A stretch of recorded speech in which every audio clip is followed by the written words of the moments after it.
tarde a todas e a todos. Meu nome é Nilay, faço parte aqui do grupo do Núcleo de Complexidade e Sistemas de Fluxo de Informação. E a gente gostaria de dar boas-vindas a todos vocês para esse 8º seminário que esse núcleo aqui está promovendo. Gostaria de agradecer, em primeiro lugar, a presença de todos vocês, em especial, é claro, do professor Pedro Dias, que vai fazer a palestra de hoje, e que eu não vou adiantar ainda, apesar de todos devem ter lido no convite, mas eu vou deixar para ele fazer toda a descrição do que vai ser o conteúdo da palestra dele. E vou fazer uma rápida referência com relação a como está sendo a estruturação desse núcleo. Esse núcleo hoje tem um grupo, na verdade, pequeno de pessoas ativas participando, somos 5 ou 6, varia em função da semana, mas como bom grupo em complexidade, estamos sempre tentando nos reinventar, fazer novas atividades, criar novas formas de organização, e, portanto, cada vez que a gente tem a oportunidade de fazer esses seminários, essas palestras, a gente gostaria de convidar todos que estão aqui assistindo para poder participar. Não tem uma forma fechada de operar, de como que o trabalho acontece, mas, enfim, tem a página que vocês devem ter recebido no link do convite, e a gente recebe os e-mails de contato caso vocês queiram participar. Então, fiquem todos à vontade, a gente está desejosos de receber novos colaboradores, novas pessoas que para serem ativas nesse núcleo aqui. Então, eu vou passar agora a apresentar rapidamente, que não pode ser tão rápido assim, porque o currículo do professor Pedro Dias é mais do que extenso, mas eu vou falar do resuminho dele. Então, o professor Pedro é formado em matemática em 74, pela USP, depois fez um PhD na Colorado State University em 79 e é docente do IAG desde 75, aonde agora ele é professor titular. Ele assumiu diversas diretorias do próprio IAG, até recentemente, até metade deste ano. Também foi diretor do LNCC em outra oportunidade, na verdade, de 2007 a 2015. Recebeu a Ordem do Mérito Científico do MCTI, foi pesquisador visitante de diversas instituições sobre meteorologia nos Estados Unidos, também foi pesquisador sênior do INPE e do CPTEC, foi membro do IPCC em 2 oportunidades, da Sociedade Brasileira de Meteorologia, foi diretor científico do IEA, nessa área de ciências ambientais, tem mais de 140 trabalhos científicos em diversas revistas arbitradas e 220 outros trabalhos em artigos de divulgação e outros congressos. Orientou mais de 70 mestrados e doutorados e participou de algumas missões meteorológicas da ONU. As áreas de especialização dele são aspectos teóricos da dinâmica da atmosfera e oceanos, modelagem e previsão numérica de tempo e clima, variabilidade e mudança climática e impacto ambiental, aplicações da previsão de tempo e clima no setor energético e na agricultura. E tem mais de 14 mil citações nos seus trabalhos acadêmicos nessa carreira toda. Então, professor Pedro, eu agradeço muito, em nome do nosso grupo aqui, a sua palestra hoje, e the floor is yours. Obrigado, então, Enio. Deixa eu compartilhar aqui minha tela. O alvo hoje é, essencialmente, chegar aqui, né? Nesse prêmio Nobel desse ano, que foi uma surpresa para muita gente na área aí de ciências da atmosfera e oceanos. Principalmente em função da entrada do Manabe e do Hasselmann, né? Os dois compartilharam metade do prêmio, né?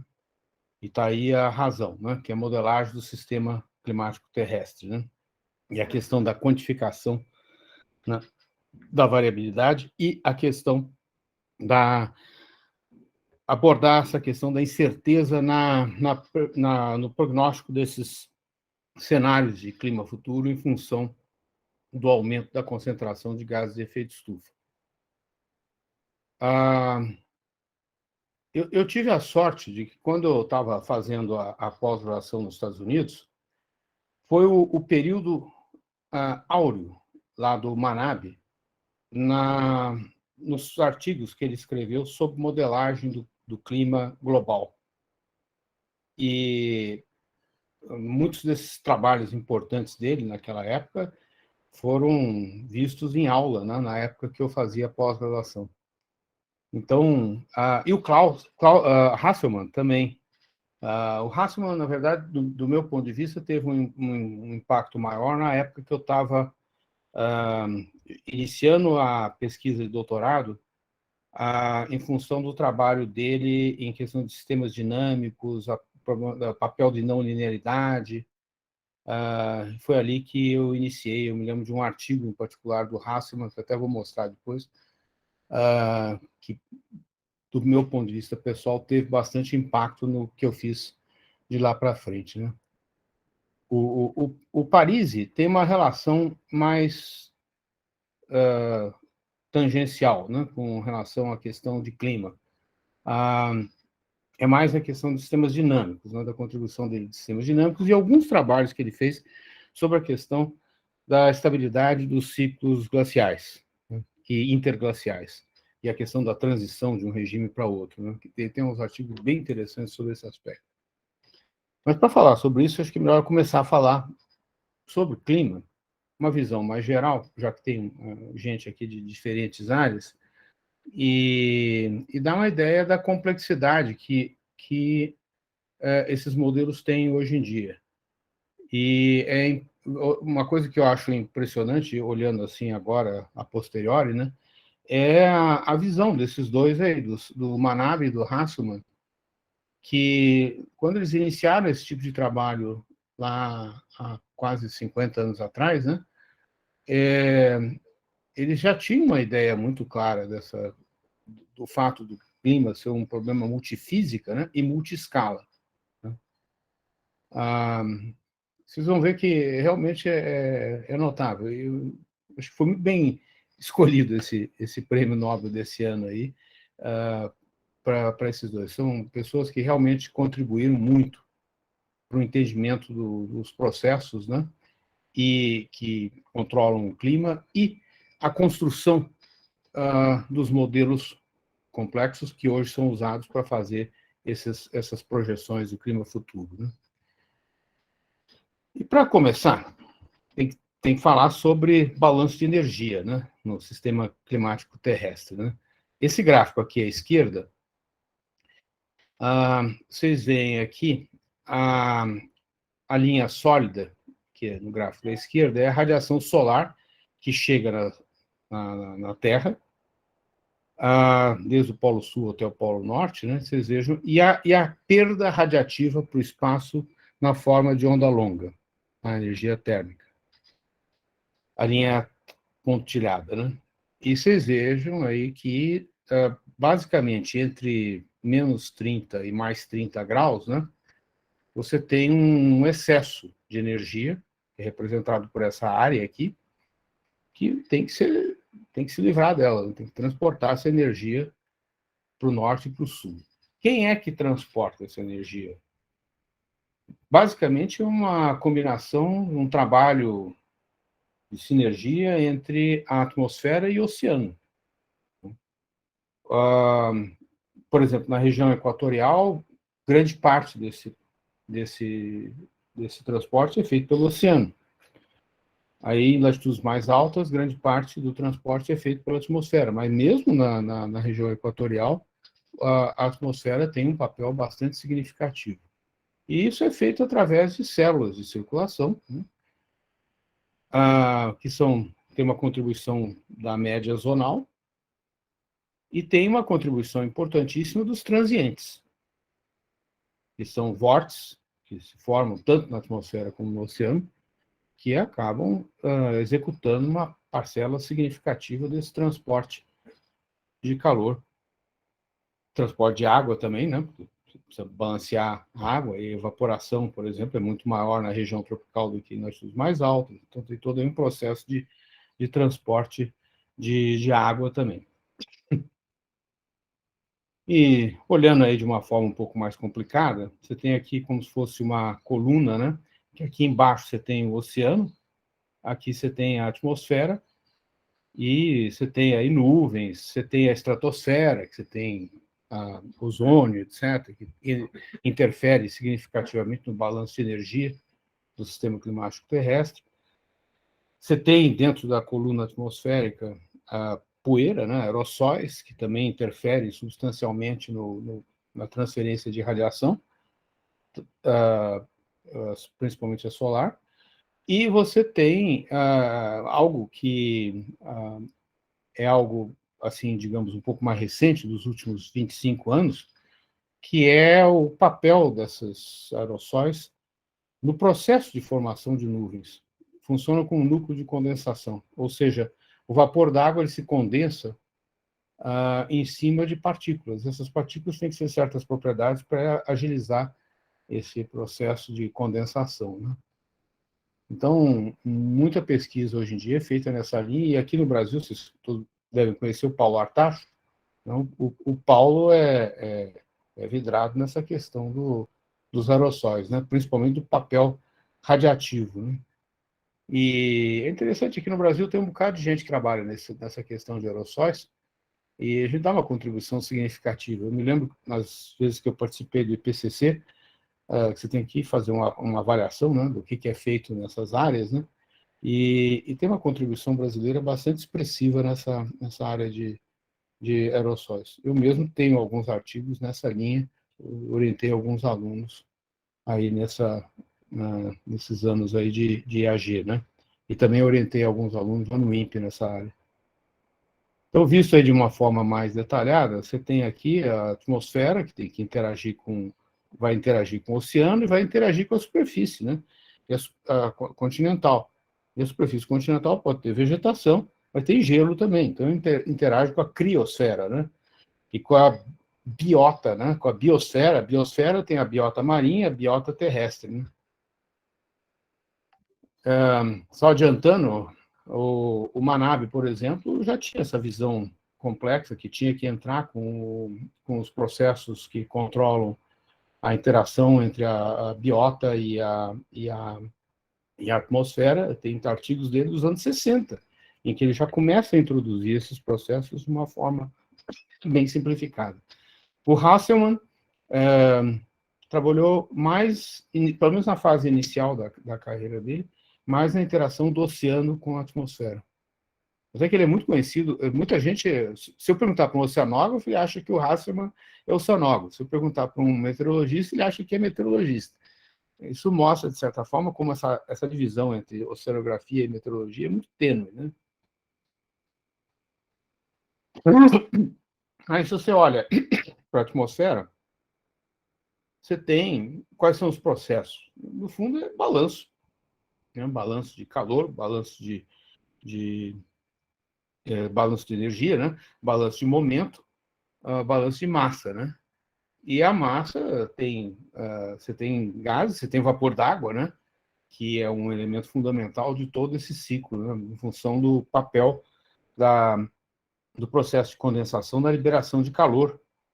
Ou seja, é uma fonte de energia importantíssima para manter o motor andando, né? Ou seja, para manter a atmosfera andando, o calor que é liberado no processo de condensação do vapor d'água, né? Então, e tem esses feedbacks aí com a superfície, né? Através do processo de evaporação, processo na neve. Na neve altera substancialmente o balanço de energia, por exemplo, né? Por causa da reflexão de radiação solar. E o processo também é multi-escala, né?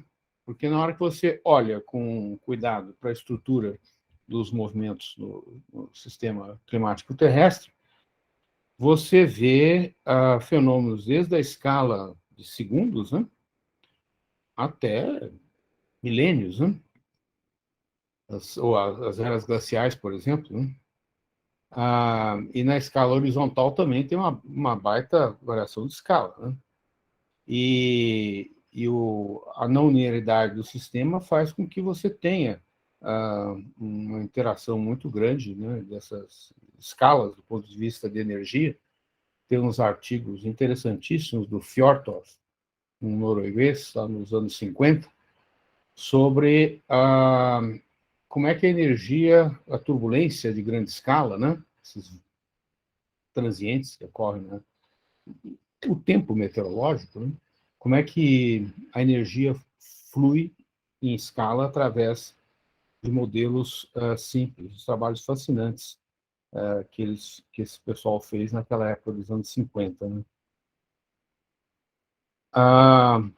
Então, voltando aqui, essa interação de atmosfera e oceano e continente, né?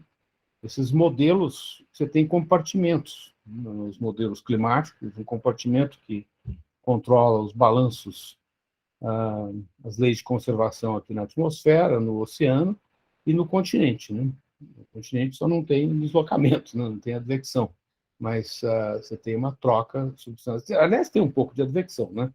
Porque, por exemplo, a água subterrânea não fica parada, se desloca. Então, tem um pouco, sim, de transporte horizontal no continente, em função do papel dos próprios rios e do papel da água subterrânea. Por exemplo, você modelar clima na região tropical, sem você incluir, no Atlântico, em particular, sem você incluir o papel do fluxo de água doce que sai do Amazonas, você não consegue reproduzir exatamente o que a gente observa. Ou seja, um rio que nem o Amazonas interfere nas características gerais do Oceano Atlântico tropical. Quando você mergulha no oceano, e aí foi um trabalho que tanto o Manabe quanto o Hasselmann, os dois, na verdade, mergulharam no oceano, no sentido de construir modelos que descrevam esses processos. O Hasselmann, em particular, ele focou muito nesse papel das ondas. Como é que você modela, como é que é a formulação de modelos que capturam o efeito das ondas nos transportes de calor e de umidade na superfície do mar, e transporte de sal. Porque o sal do oceano acaba virando uma partícula, né, na atmosfera, que, por sua vez, vai alimentar a formação de nuvens, ou seja, o processo de quebra da onda, por exemplo, é um negócio importante, você tem que incluir esses fatores na modelagem do clima, se você quiser realmente descrever de uma forma mais precisa a troca de energia entre esses dois compartimentos, né? Ou seja, do oceano e da atmosfera. Então, o Hasselmann focou muito nesse aspecto aqui. Né? E aí, quando você vai para a questão do continente, da biota, de uma forma geral, você tem a questão dos gases, né, que são trocados entre a superfície e a atmosfera, gases esses que participam ativamente do processo de transferência radiativa. CO2 é o mais conhecido, metano, né? Você tem o papel do CO2, metano, do N2O, né? O3. E aí entra justamente a questão do papel do homem. Né? Você tem emissões naturais desses gases. Né? Carbono, por exemplo, o ciclo do carbono tem uma importantíssima. O oceano tem um papel fundamental. Mas o uso do combustível fóssil, o problema é que você adiciona uma quantidade significativa de CO2 na atmosfera, CO2, carbono, que estava armazenado lá há 70 milhões de anos, e você pega aquele carbono que estava lá e joga na atmosfera num período de cento e tantos anos, né? 150 anos. E tem esse papel da poeira também que a gente faz, que, na verdade, provoca um resfriamento do sistema, que não é nada desprezível, né? Coisas que são mensuráveis. A gente observa claramente o efeito dessa poeira na mudança da transparência da atmosfera desde que essas medidas são tomadas, desde o século XIX. Né? E um dos grandes problemas que a gente tem nessa simulação do clima, que é um processo multiscala, é exatamente esse das nuvens, né? Porque como é que você... Idealmente você diria, não, tem um modelo de altíssima resolução que simula explicitamente as nuvens, né? Só que isso é impraticável por causa da escala das nuvens, né? Centenas de metros. Né? E, para vocês terem uma ideia, hoje, os modelos de previsão de tempo globais, operacionais, estão na faixa de 9 quilômetros de resolução. Você já tem experimentos, modelos globais, com 1 quilômetro, até menos de 1 quilômetro. Mas é uma coisa que demanda um bocado de computação. Né? Então, nessa época do Manabe, por exemplo, o Manabe e colegas dele, e lá do próprio Hasselmann também, investiram um bocado de tempo em justamente fazer um upscaling do efeito dessas nuvens. Né? E, assim como o Hasselmann fez o upscaling das ondas no mar, né? Como é que essas ondas no mar, que são de escala pequena, influenciam as escalas maiores, né? Da circulação oceânica e da circulação atmosférica, muita gente, um grupo de japoneses, em particular, entre eles o Manabe, fez contribuições fundamentais na teoria do upscaling do processo das nuvens.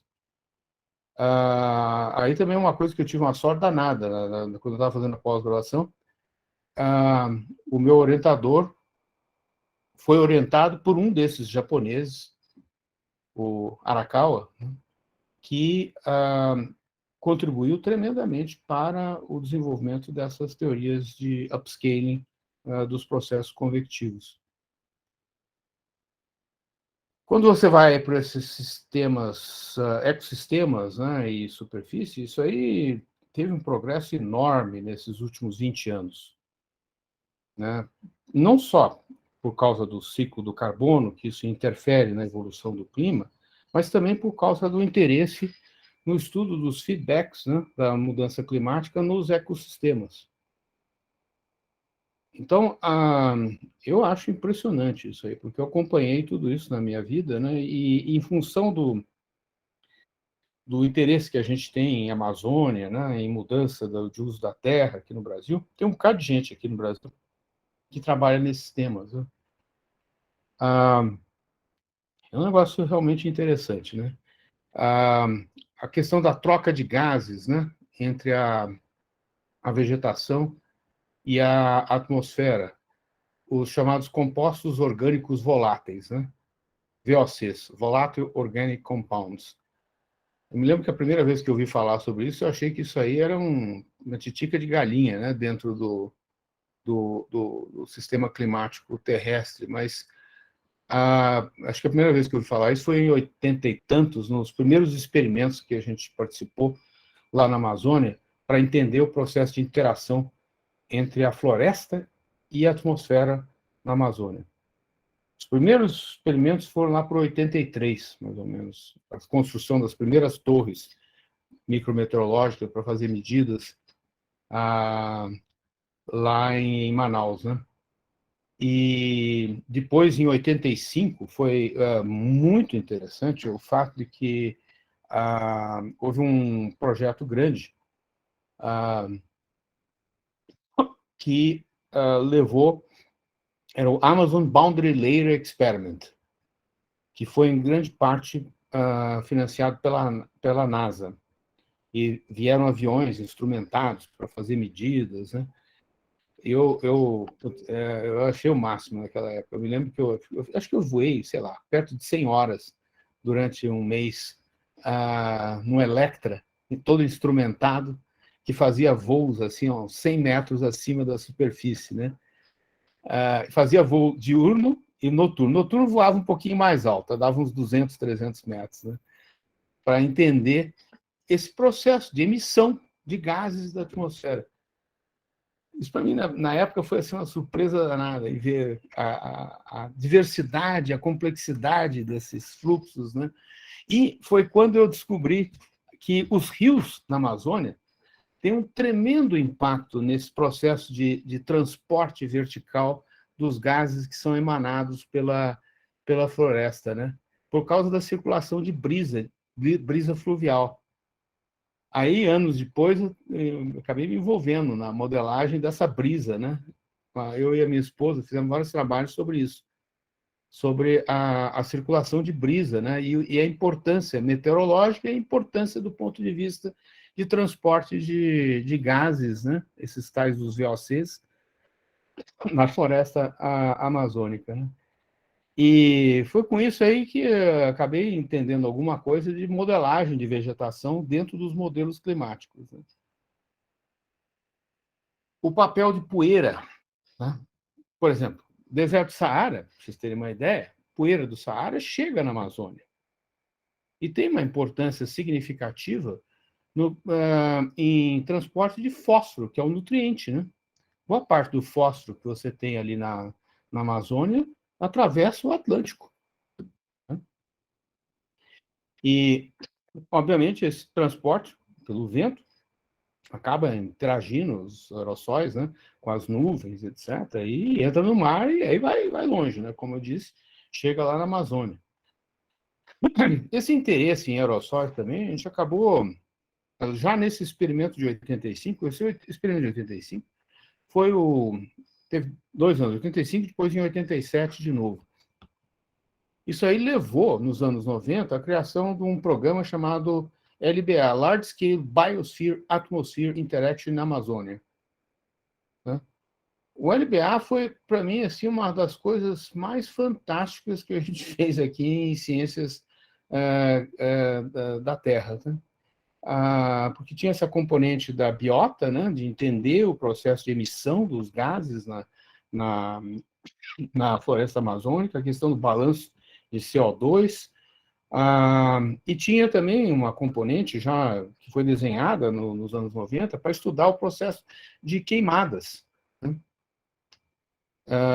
no arco do desflorestamento, né, na Amazônia, e a gente acabou entrando na modelagem dessas coisas. Eu e minha esposa, por exemplo, tivemos alguns alunos que trabalharam nos primórdios desses modelos que hoje são usados para fazer a modelagem do processo de transporte dos produtos da queimada, né? Dos aerossóis, dos gases, como é que isso entra nas nuvens, como é que isso vai parar lá em cima na atmosfera e daí transportado a longa distância, né? E foi nessa época. Eu me lembro perfeitamente o dia que a gente estava voando. Esse foi num experimento em 85, no Electra, e fazer um voo longo. Estávamos a várias horas de Manaus ao sul, mas não muito distante, estava ali uns 500, 600 quilômetros ao sul de Manaus, a gente fazia um monte de zigue-zague, né? E, às tantas, a gente vê uma camada assim, mais escura. E aí o chefe da missão fala para o piloto, vamos entrar nessa camadinha, né? E na hora que entra dentro dessa camadinha de poeira, que achava que era poeira, na verdade, todos os sensores lá de gases, etc., foram lá em cima na escala, né? Era produto de queimada. Agora, a posteriori, a gente descobriu que essas queimadas estavam ocorrendo a mais de 1.000 quilômetros de distância ali de onde nós medimos, né? Isso que deu início a todo esse interesse aqui no Brasil de modelagem de transporte de produtos de queimada, né? Foi esse voo. Tem até um artigo grande, né, que foi publicado nessa época, deve ter sido 86, 87, no Journal of Geophysical Research, em que a gente faz essa análise. Minha contribuição nesse artigo foi calcular as trajetórias de parcelas para justamente localizar a origem da queimada, que estava longe da Amazônia, né?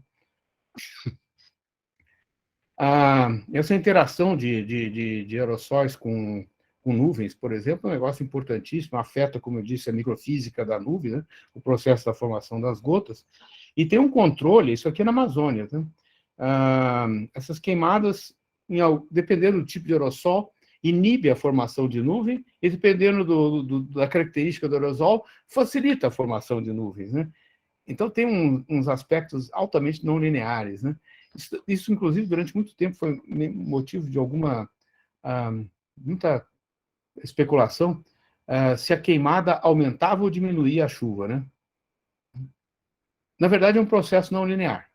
Eu tenho um artigo com um aluno exatamente sobre esse assunto, 2000 e pouco, em que a gente mostra que depende muito da intensidade da queimada, né? Se vai ou não vai aumentar a chuva, através dessa interação entre a dinâmica e a termodinâmica na atmosfera. Então, aerossóis... tem outra coisa interessantíssima de aerossóis, que é o fato de que muda o tipo de radiação que se chega na superfície da Terra. Você tem radiação solar direta e você tem a difusa. A difusa bateu em algum aerossol, alguma gota d'água, etc., reflete e vem para a superfície, né? Pois bem, nesses trabalhos da Amazônia, nos anos 90, uma das coisas que se concluiu é que, por exemplo, há um crescimento da vegetação, uma absorção de CO2 muito maior pela vegetação em dias nublados, não muito, né? Do que num dia sem nuvem. Ele diria, poxa, num dia sem nuvem tem um monte de radiação solar que está chegando na planta. Sim, mas é radiação direta. E radiação solar direta a planta não gosta tanto, só a gente que gosta de ficar tomando sol na praia, né? A planta não, ela vai fazer a fotossíntese de forma muito mais eficiente se receber mais radiação difusa, que entra dentro da floresta e se distribui entre as folhas. Então, você tem que modelar essas coisas, né? Eu me lembro das minhas primeiras tentativas de trabalhar com modelos desse tipo, né? E a sorte é que a gente tem um bocado de medida, que foram geradas pelo LBA, lá desde os anos 90, principalmente final dos anos 90, e continua muita observação até hoje, né? Que é feita lá na Amazônia, dentro do programa do LBA. Mas eu estou falando muito sobre superfície, né, terrestre, mas também tem coisas fantásticas que foram feitas, aí já não é muito a minha praia, né, mas eu acompanho isso. Modelagem de clorofila no oceano, né? Ou seja, balanço de carbono, você tem que modelar o transporte e formação de clorofila no oceano, biota marinha, né? Isso são coisas, olha, um progresso enorme nesses últimos 20 anos. Eu me lembro da primeira vez que eu participei do PCC nos anos 90, isso aqui estava no wish list, né? E hoje isso aqui já é uma realidade, né? E aí, focando do ponto de vista matemático, então, quando você vai falar em modelar o sistema climático terrestre, você tem um conjunto de equações de conservação que descrevem a atmosfera, outro para... Eu pus toda a água junta, né? O oceano, a hidrologia superficial, gelo, tudo isso num conjunto de equações, que tem um operador linear, um operador não linear e forçantes, né? Processos externos aí que vão eventualmente forçar o sistema. E você tem aqui o XA, por exemplo, no primeiro, é a atmosfera. Então você tem o vento, as três componentes do vento, temperatura, umidade, né? A água líquida, gelo em diferentes formas. Gelo tem N formas, né? do cristal. E cada um tem propriedades radiativas diferentes. Então, nos modelos, em princípio, você tem que fazer a previsão da evolução dos diversos tipos de gelo, por causa das propriedades radiativas diferentes. Quando você vai para o XO, depois aqui representando, por exemplo, a água de oceano, correntes marítimas, temperatura, salinidade, assim por diante. Então, esse X aqui é um baita vetor. Você vai para o solo, temperatura do solo, umidade do solo, os nutrientes são muito importantes, né, para os balanços. Aí você tem uma equação para vegetação, em que você vai aqui embaixo, é o que chama de Leaf Area Index, a resistência estomatal, resistência das raízes, etc., etc. Os VOCs, que eu já mencionei. E aí tem um quarto elemento do modelo, que é o XC, de Chemical Species, que eu costumo, em aula, para os alunos, chamar de X-coisa, né? Esse X-coisa é esses CO2, o metano, o ozônio, os VOCs, né? Enxofre, etc. Então, você tem uma lista aí que vai longe, né? Eu me lembro, tive um aluno, acho que foi no final dos anos 90, Ele estava interessado em modelar o ozônio associado à queimada, né? E aí você olhava os artigos e tinha lá o ciclo completo desse processo, tinha, sei lá, 50, 60, 70 equações na época, né? E eu disse para ele, Edmilson, não tem jeito, o nosso computador não dá para tudo isso. Vamos dar um jeito aí de modelar esse ciclo do ozônio com, no máximo, umas 15, estourando 20 equações, né? Vamos ver o que dá para fazer, né? E daí dava, né? Então, foi, né? Essas modelagens, esses processos, é bem interessante. E a vantagem é que a gente tem dado, né, dessas coisas, então você consegue avaliar se você está fazendo um trabalho minimamente razoável, né? E essa dinâmica linear, obviamente, essa é super conhecida. A não linear é que é mais divertida, né? E tem muita coisa interessante. O Lawrence, né, nos anos 60, a contribuição dele foi justamente em explorar a não linearidade, só que ele olhou para a não linearidade dentro do sistema atmosférico, né? Hoje em dia, a gente olha muito para a não linearidade da interação entre componentes, né?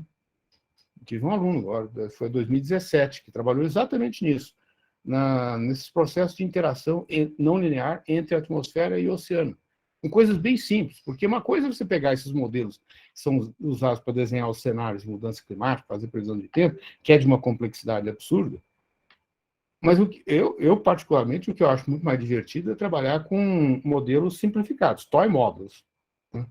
Então, eu pus um bocado de esforço na minha vida em trabalhar com toy models dessa interação, né?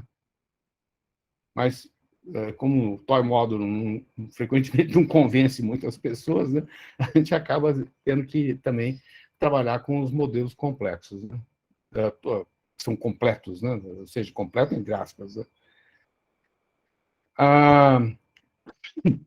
Aqui tem a evolução dos modelos. A grande contribuição do Manabe e Hasselmann começou aqui, tá? Com modelinhos super simples, baixa resolução, um upscaling muito simples. E essas coisas foram crescendo, né?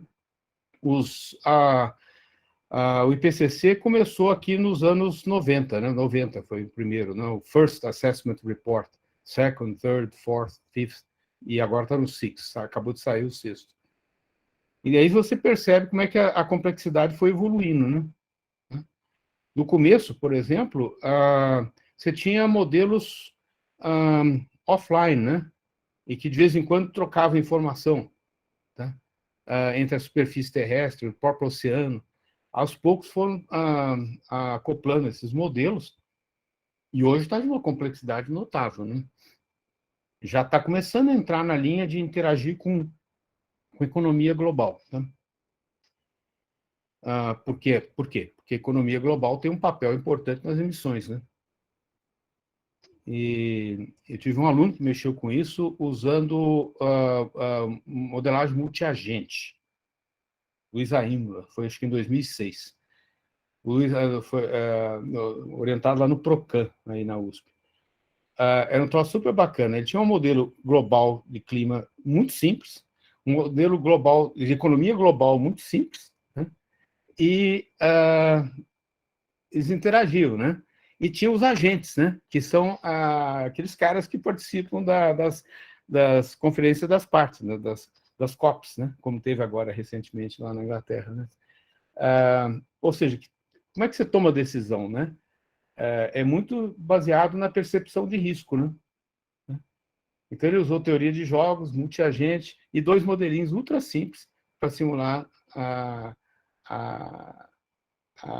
o clima, né? E a economia global. Muito bacana. Agora, claro que você tem aí, você quer fazer previsão, né?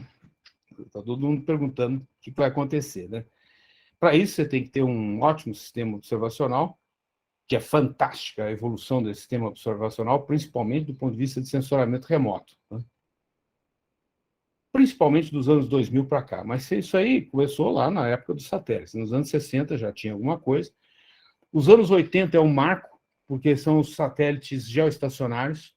Os geoestacionários foram tiveram um papel importantíssimo no fornecimento de informações meteorológicas. Então, tem uma transição ali em 1979, com a introdução dos satélites geoestacionários. E aí você tem que ter previsão de tempo, obviamente é um problema de valor inicial, então você precisa ter a condição inicial, né, que tem que ter um sistema de observação, tem um sistema de assimilação de dados, que é também uma coisa fascinante como evoluiu. Inclusive, muita gente acha que a evolução da qualidade das previsões de tempo não é só a evolução dos modelos de previsão, é dos métodos de assimilação, e principalmente os métodos de assimilação associados a como é que você captura o dado de sensoramento remoto, que tem erro, né? Então, você tem que trabalhar com uma observação incerta também, né? E aí o interesse depende da escala. Você está fazendo a previsão de tempo, até 15 dias, que a gente chama de escala sinótica, até a previsão sazonal. À medida que você aumenta a escala de tempo da previsão, você precisa assimilar dados de outros componentes do sistema, a própria vegetação, o oceano é muito importante, né? Então, hoje, esse trabalho de assimilação de dados é fascinante. Isso é uma das coisas interessantes que tem de começar a ficar mais velho, né? Eu me lembro dos primórdios dessas coisas nos anos 70, quando eu estudava na pós-graduação. Eu acho divertidíssimo lembrar de como é que a gente fazia essas coisas naquela época e como é que isso é feito hoje, né? E pensar que hoje a gente já está fazendo essa previsão dessa escala decadal, né? Isso para mim é inacreditável, porque até uns tempos atrás a única coisa que você podia fazer para previsão nessas escalas mais longas era previsão com modelos empíricos, né? Usando estatística e, mais recentemente, com inteligência artificial. Mas hoje os modelos baseados nas leis de conservação, na escala decenal, já estão começando a bater esses modelos empíricos, né? É muito bacana, viu? Eu ando curtindo muito essa história de ficar mais velho e ver essa transição, né? De como é que você evolui na sua capacidade de previsão e como é que você faz a previsão, né? E esse conceito do seamless system, ou seja, essa questão do multi-escala, né?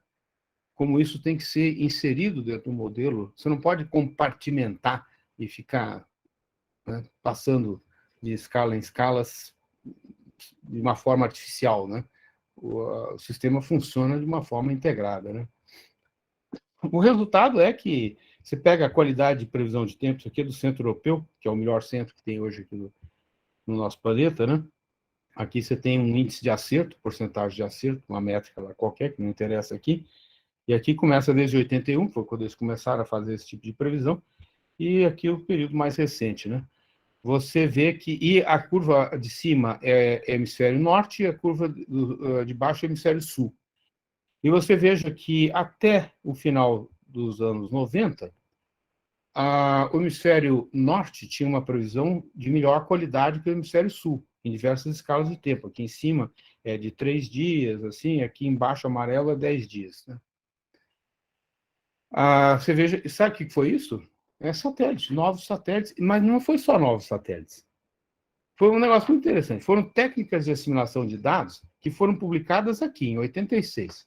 Um inglês chamado Lorenc, tá?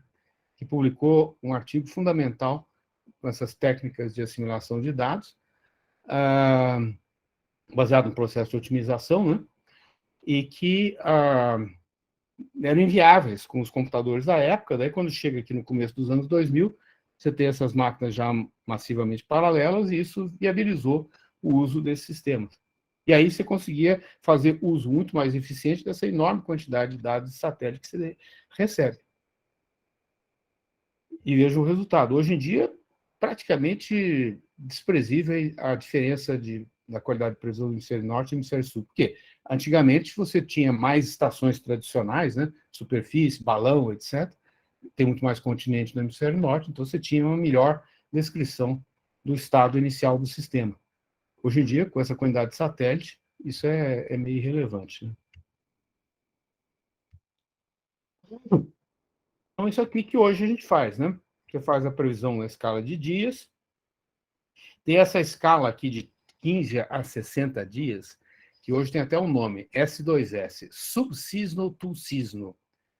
É uma coisa muito curiosa. Você tem uma destreza muito baixa nos modelos, pelo menos tinha, muito baixa, exatamente nessa escala. Aí aumentava a destreza aqui nesse sazonal, aí diminuía de novo nessa escala decadal, né? E aumentava nessa escala de século, a parte de mudança climática, ou seja, você conseguia resultados melhores, né? É uma coisa curiosa, né? Essa história da destreza, né? Que ela não é uniforme. Isso depende dos mecanismos que controlam a variabilidade em cada escala, né?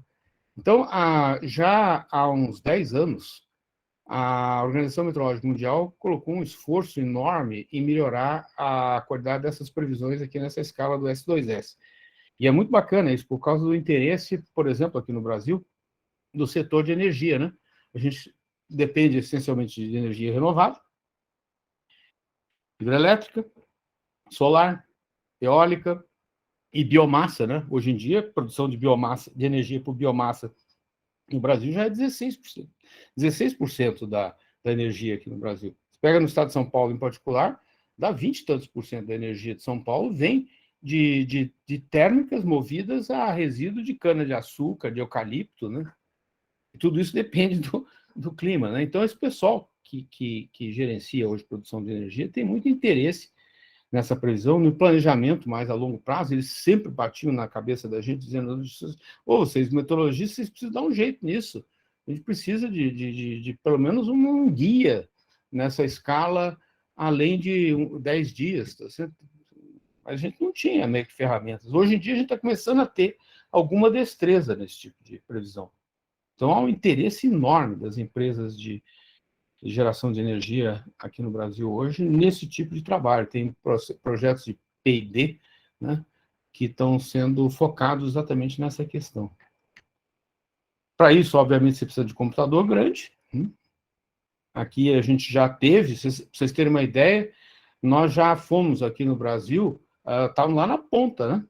Tinha o CPTEC, chegou um momento em 2009, por aí, teve um outro período muito bom em 2004, 2005, que a gente estava entre o timão, ou seja, entre os 10 maiores centros de previsão do mundo, tá? De boa qualidade. Hoje em dia, nós somos lanterninhas, né? Lá atrás. Né? Nem está funcionando direito mais o sistema, porque não troca computador, etc. Faz mais de 10 anos. Aliás, o último que comprou grande foi mais de 10 anos atrás. Recentemente teve um pequeno upgrade, que é uma coisa de tica de galinha, comparado com o que precisa. Mas, olhando para as experiências aí fora, eu gosto dessa figurinha porque mostra, à esquerda, é gerado por um modelo, ou seja, nuvens vistas pelo modelo, e aqui a nuvem vista pelo satélite, né? E você encontra diferenças, tá certo? Tem coisas aqui, por exemplo, é a altura dessas nuvens que não está muito boa. Mas os grandes sistemas você consegue posicionar de uma forma bem razoável. Eu acho fascinante, tá certo? Ver imagem de satélite feita no computador através de um produto de previsão de tempo. Tá? Então, isso é inimaginável também. Mas você tem alguns problemas ainda na questão de modelagem oceânica, em função, em grande parte, de dados, né? Sensoriamento remoto da atmosfera é uma coisa, mas sensoriamento remoto do fundo do oceano é bem mais complicado, né? Mas tem tido algum progresso nessa linha. Então, as incertezas vêm em grande parte aqui do problema da condição inicial, você não sabe exatamente, né? Mas tem incerteza também devido ao modelo, à formulação do modelo. Essa questão de ser um modelo multiscala, né?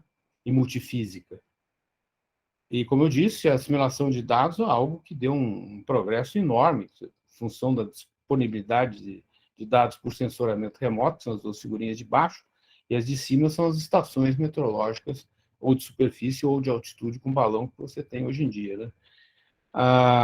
E aí é um processo de otimização, mas não é o caso da gente entrar aqui em detalhes, né?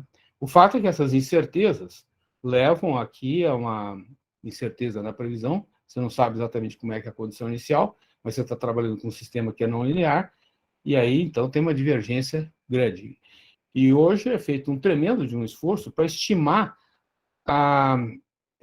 essa probabilidade de ocorrência de algum estado no futuro através do chamado previsão por conjunto. E há uma parceria mundial, os vários centros mundiais executam dezenas e dezenas, centenas, às vezes, de previsões e troca isso com os outros centros, né?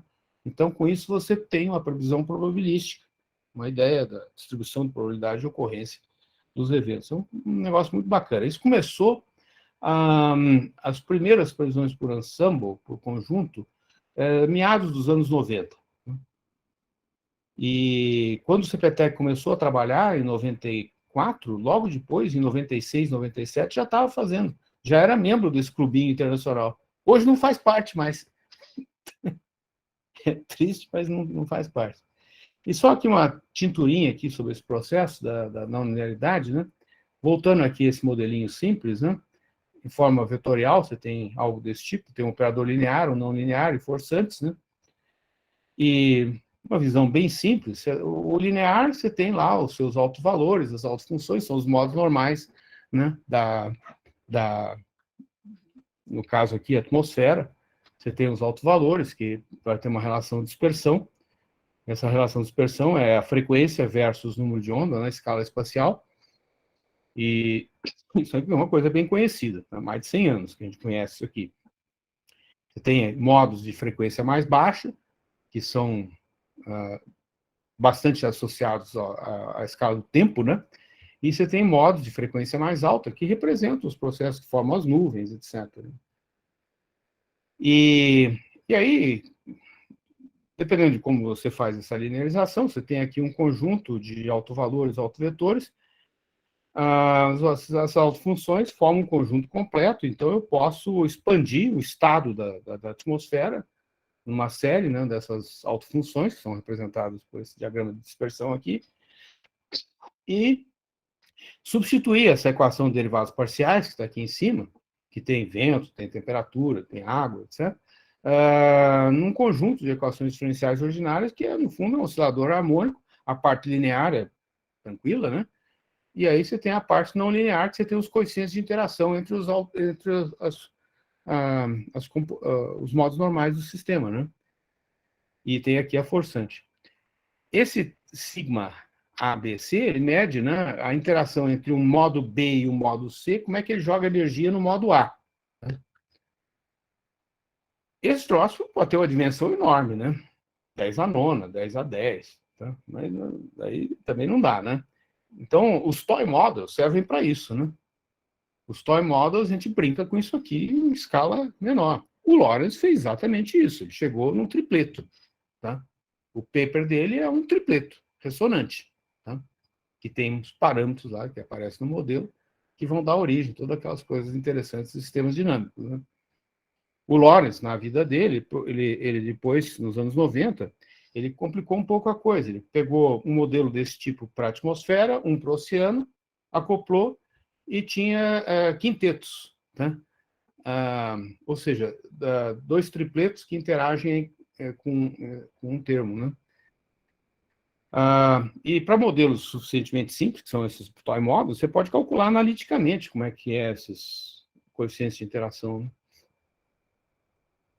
E a gente tem feito umas coisas bacanas isso aí, de estudar a interação desses tripletos, dos quintetos, né? Com modelos um pouco mais realistas do Lawrence. Tive uns alunos que trabalharam nisso, mais recentemente, um pós-doc, o Breno Rafaldini, que aplicou esse tipo de coisa a uma série de problemas de variabilidade de mais longo prazo. Carlos Rauch, por exemplo, foi meu aluno e trabalhou em tripletos ressonantes para entender a interação entre o ciclo diurno, né, do aquecimento, e fenômenos de mais baixa frequência, justamente na escala do S2S, de 20 a 60 dias. Mostrou, nos artigos dele, que se você quiser prever direitinho a variabilidade atmosférica dessa escala de 20 a 60 dias, você tem que olhar para reproduzir direitinho o ciclo diurno. Né? Então, se não atacar o ciclo diurno, esquece, você não vai conseguir prever a escala do S2S, que é a que dá moda, né, hoje em dia, em função das aplicações.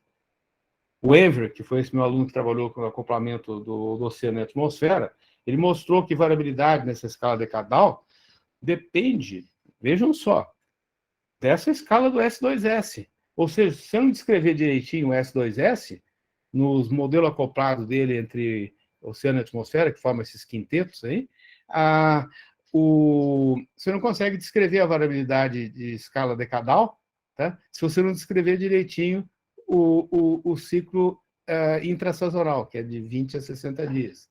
Ou seja, esses acoplamentos, né, de energia em diferentes escalas. E os nossos amigos, o Manabe, eu já falei alguma coisa, mas eu vou fazer aqui meio rapidinho a contribuição deles, né? Como eu disse, o Parisi, ele é uma produção científica impressionante, né? Física teórica, certamente os físicos aí devem conhecer muito bem o Parisi.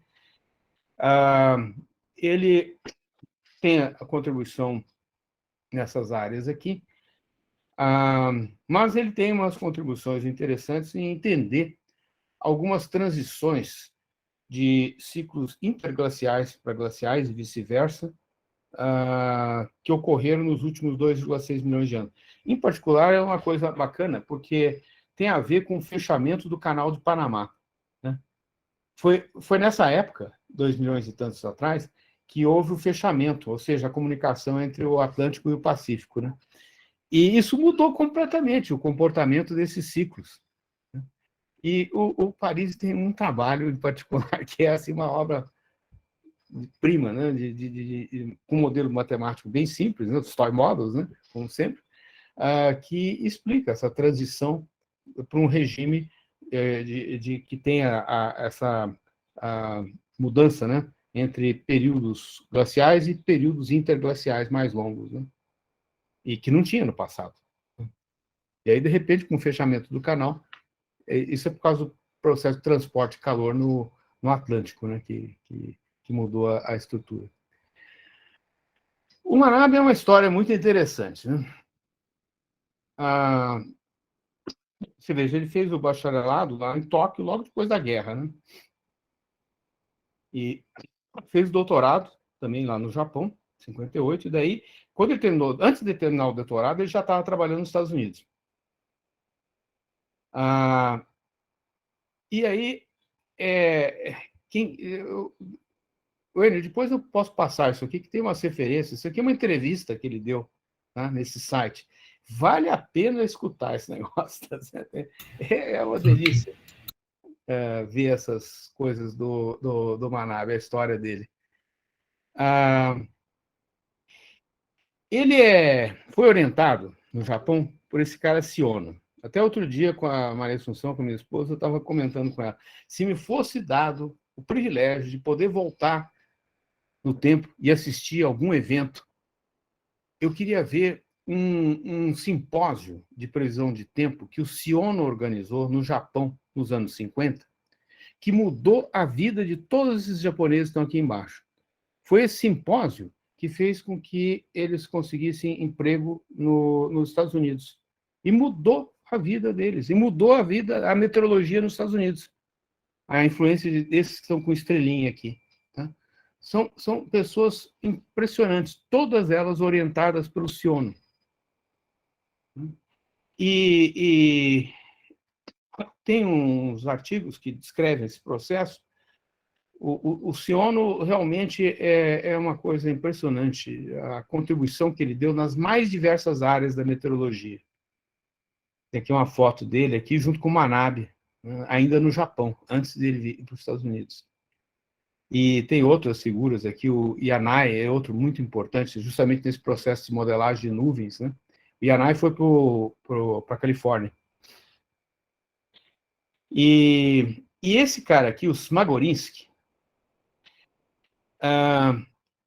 um americano que trabalhava no que depois virou o GFDL, Geophysical Fluid Dynamics Laboratory, lá em Princeton, que ficou extremamente impressionado com esse pessoal, com as apresentações que eles fizeram no Japão. Ele pegou alguns, estava o Charney também, outro cara importante, tinha gente lá da Califórnia. Eu sei que aí foi aquela... E tudo isso foi planejado. O Siono fez isso de propósito, porque esse pessoal não conseguia emprego no Japão naquela época, depois da guerra. E o Siono armou esse circo, tá, para convencer, e trouxe pessoas fundamentais que vieram dos Estados Unidos para o Japão para assistir o tal do simpósio. E mudou a vida de um monte de gente. E da meteorologia nos Estados Unidos.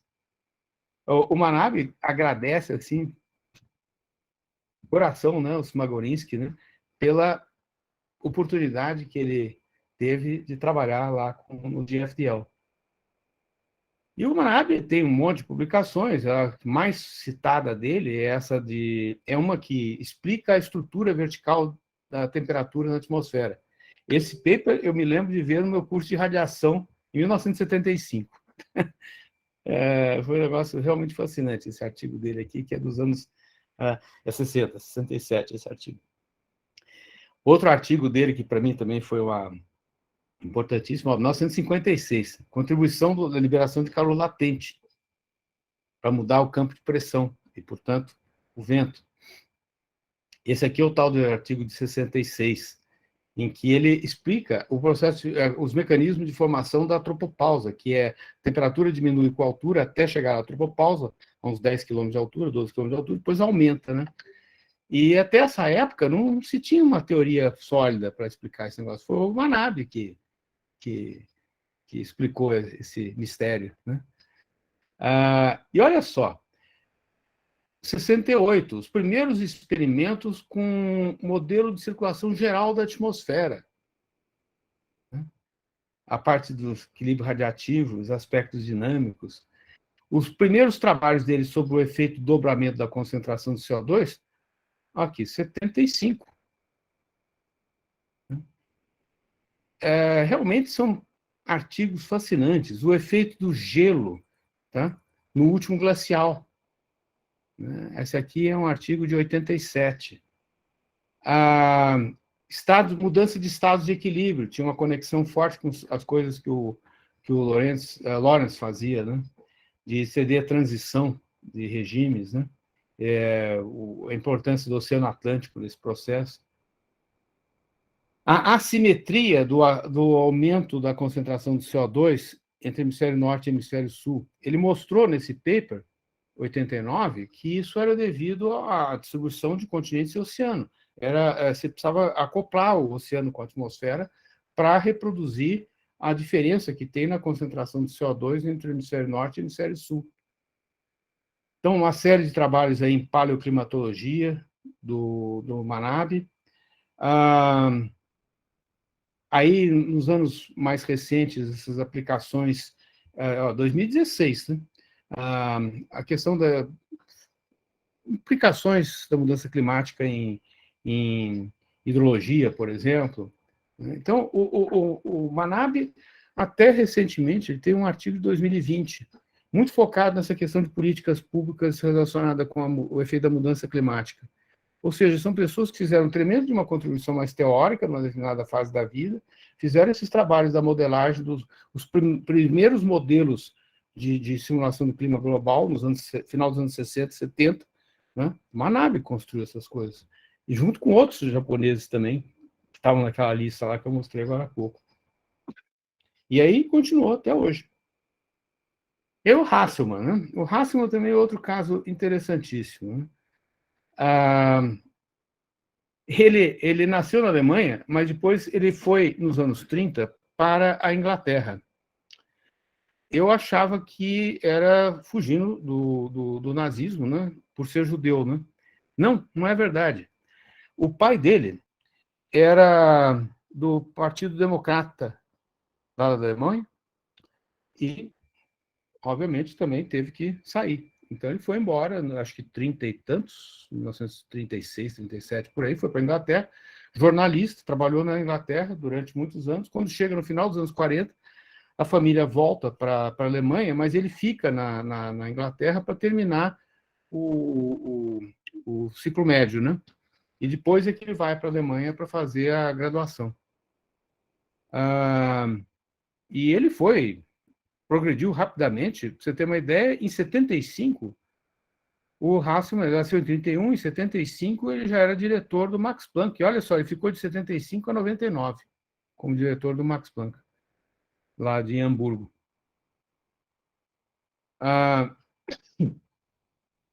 O orientador dele foi o Tomin, muito conhecido na área de micrometeorologia. Também tem uma tremenda de uma contribuição. Ganhou um monte de prêmios, em particular esse daqui da Sverdrup Medal, da American Meteorological Union, em 71, né, pela contribuição dele na oceanografia. Também tem a entrevista dele, fascinante, divertidíssimo ver essa entrevista. E essas são as principais áreas de atuação dele: dinâmica de clima, processos estocásticos, história das ondas, né? Como é que é natural que ele tenha se envolvido no processo estocástico, ocean waves, e fez mais, é uma coisa curiosa. Ele absolutamente teórico, né? Mas ele desenvolveu, não pessoalmente, mas ele desenvolveu as técnicas que deveriam ser aplicadas no desenvolvimento de sensores de satélite para medir as ondas, através da teoria. Ou seja, é super bacana, né? Isso aqui eu só aprendi mais recentemente. Foi em 90 e tantos, quando eu tive um aluno que trabalhou com onda. Tá? Eu não sabia desse trabalho. Eu conhecia o Hasselmann pelo trabalho na parte de processos estocásticos, essas coisas. Eu só fui saber que o Hasselmann tinha uma contribuição para a oceanografia no final dos anos 90, quando eu orientei esse aluno numa tese sobre ondas. Né?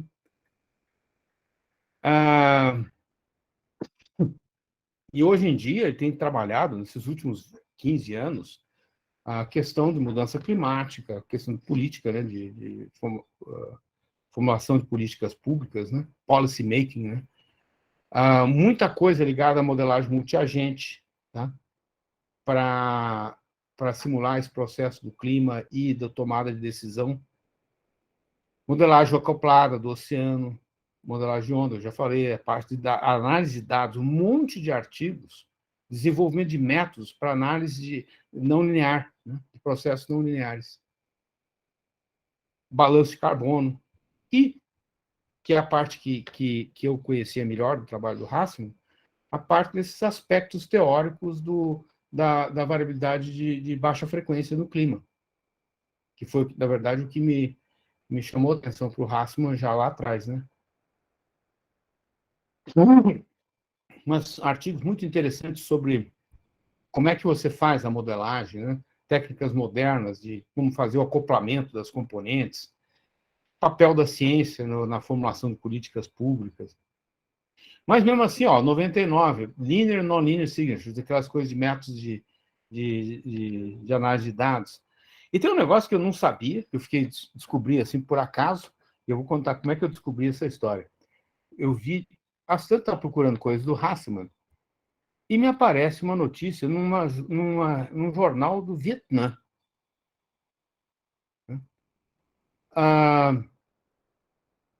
Bom, ele fez algumas contribuições nessa linha aqui, a Unified Deterministic Theory for Fields and Particles. Isso é coisa dos físicos, não conheço bem essas coisas, mas fiquei fascinado com a história. Inclusive, o Hasselmann conta uma história muito interessante. Ele entrou nessa parte de teoria quântica, né? E publicou esse artigo e vários outros. Olha esse último parágrafo aqui. Eu vou ler aqui. I presented a talk at a physical colloquium in Oldenburg, and a couple of people sprang up afterwards and shouted that it was a scandal that somebody should give such a talk in a physical colloquium. It was almost a religious reaction. I felt I was in one of those pre-election political talk shows that sometimes get out of hand. Essa história aqui eu achei, não sabia desse detalhe, tá? E eu fiquei sabendo através desse artigo que saiu num jornal no Vietnã. Essa é uma outra contribuição importantíssima, a história da identificação de fatores que levam à identificação do papel da mudança climática devido ao CO2. Ou seja, botar o dedo na ferida, né? A desenvolvimento de métodos para fazer a atribuição de causa. Aqui a parte de desenvolvimento dos sensores. Essa Suzanne Hasselmann é a esposa dele. Ela fez doutorado em matemática. E é interessantíssimo, porque eles desenvolveram métodos para você usar um sensor a bordo do satélite para detectar o espectro das ondas. E aqui as coisas que eu conhecia melhor do Hasselmann. A investigação de processos que governam a variabilidade de grande escala na atmosfera, usando justamente os toy models, né? Os toy models bonitinhos, que ele faz exatamente aquele procedimento, expandindo as autofunções da componente linear, né? E aí estudar as interações entre escalas.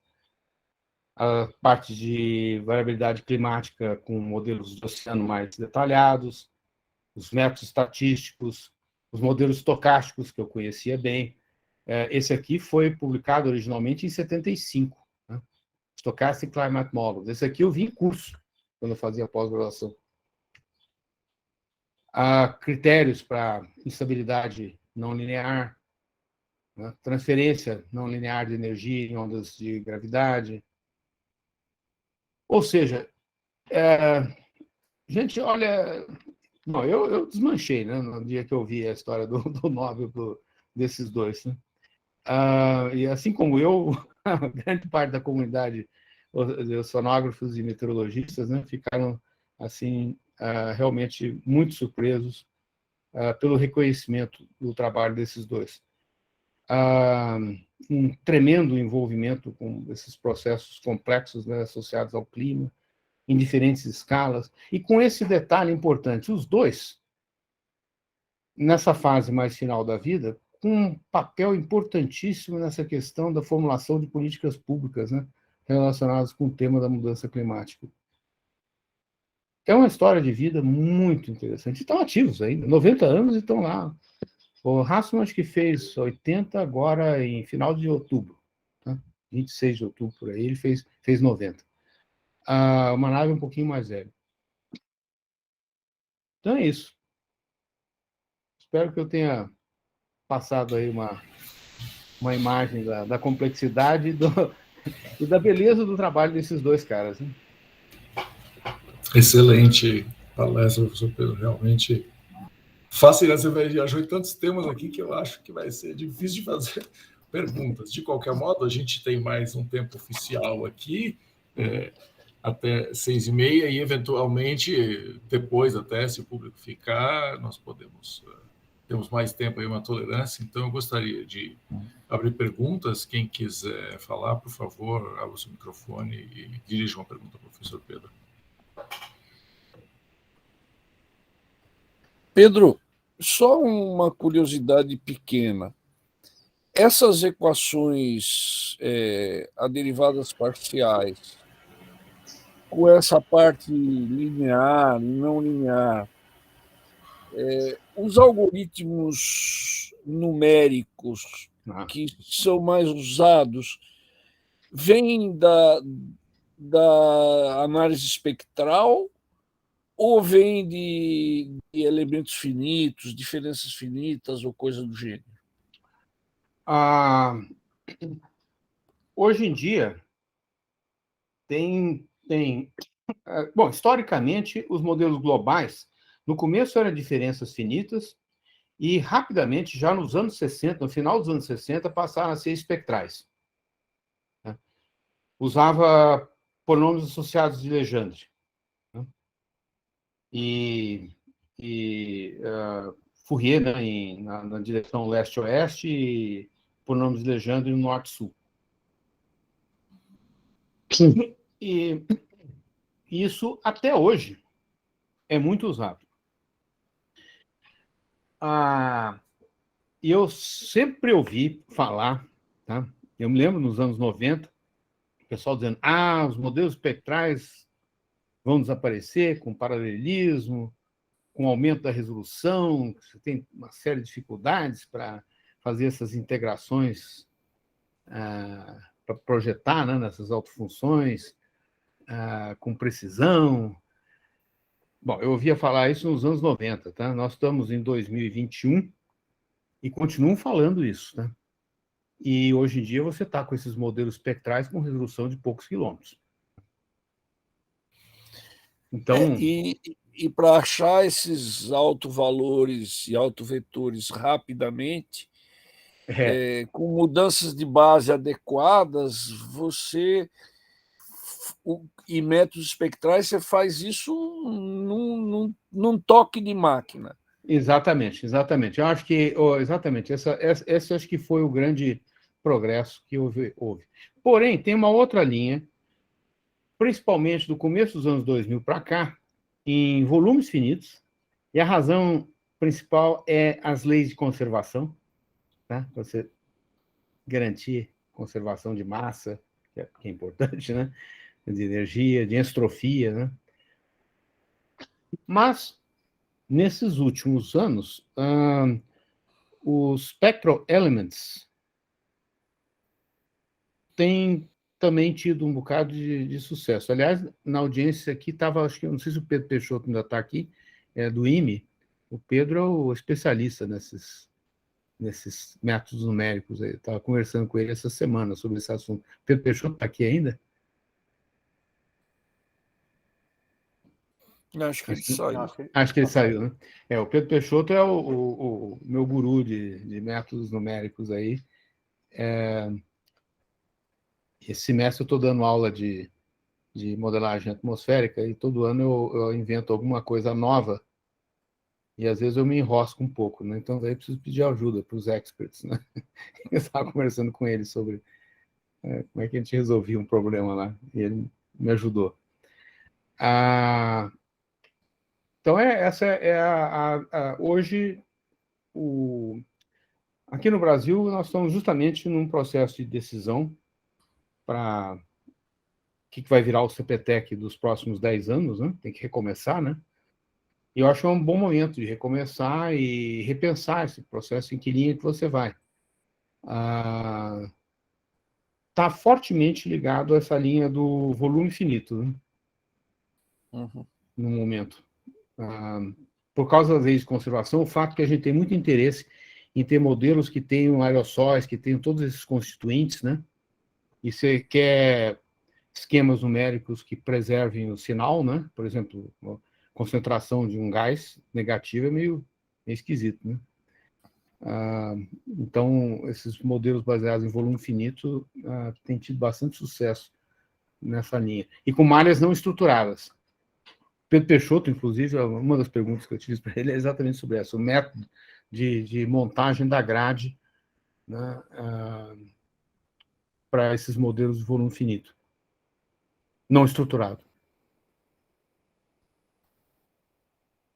Ok, obrigado, Pedro, e parabéns pela apresentação aí. Obrigado.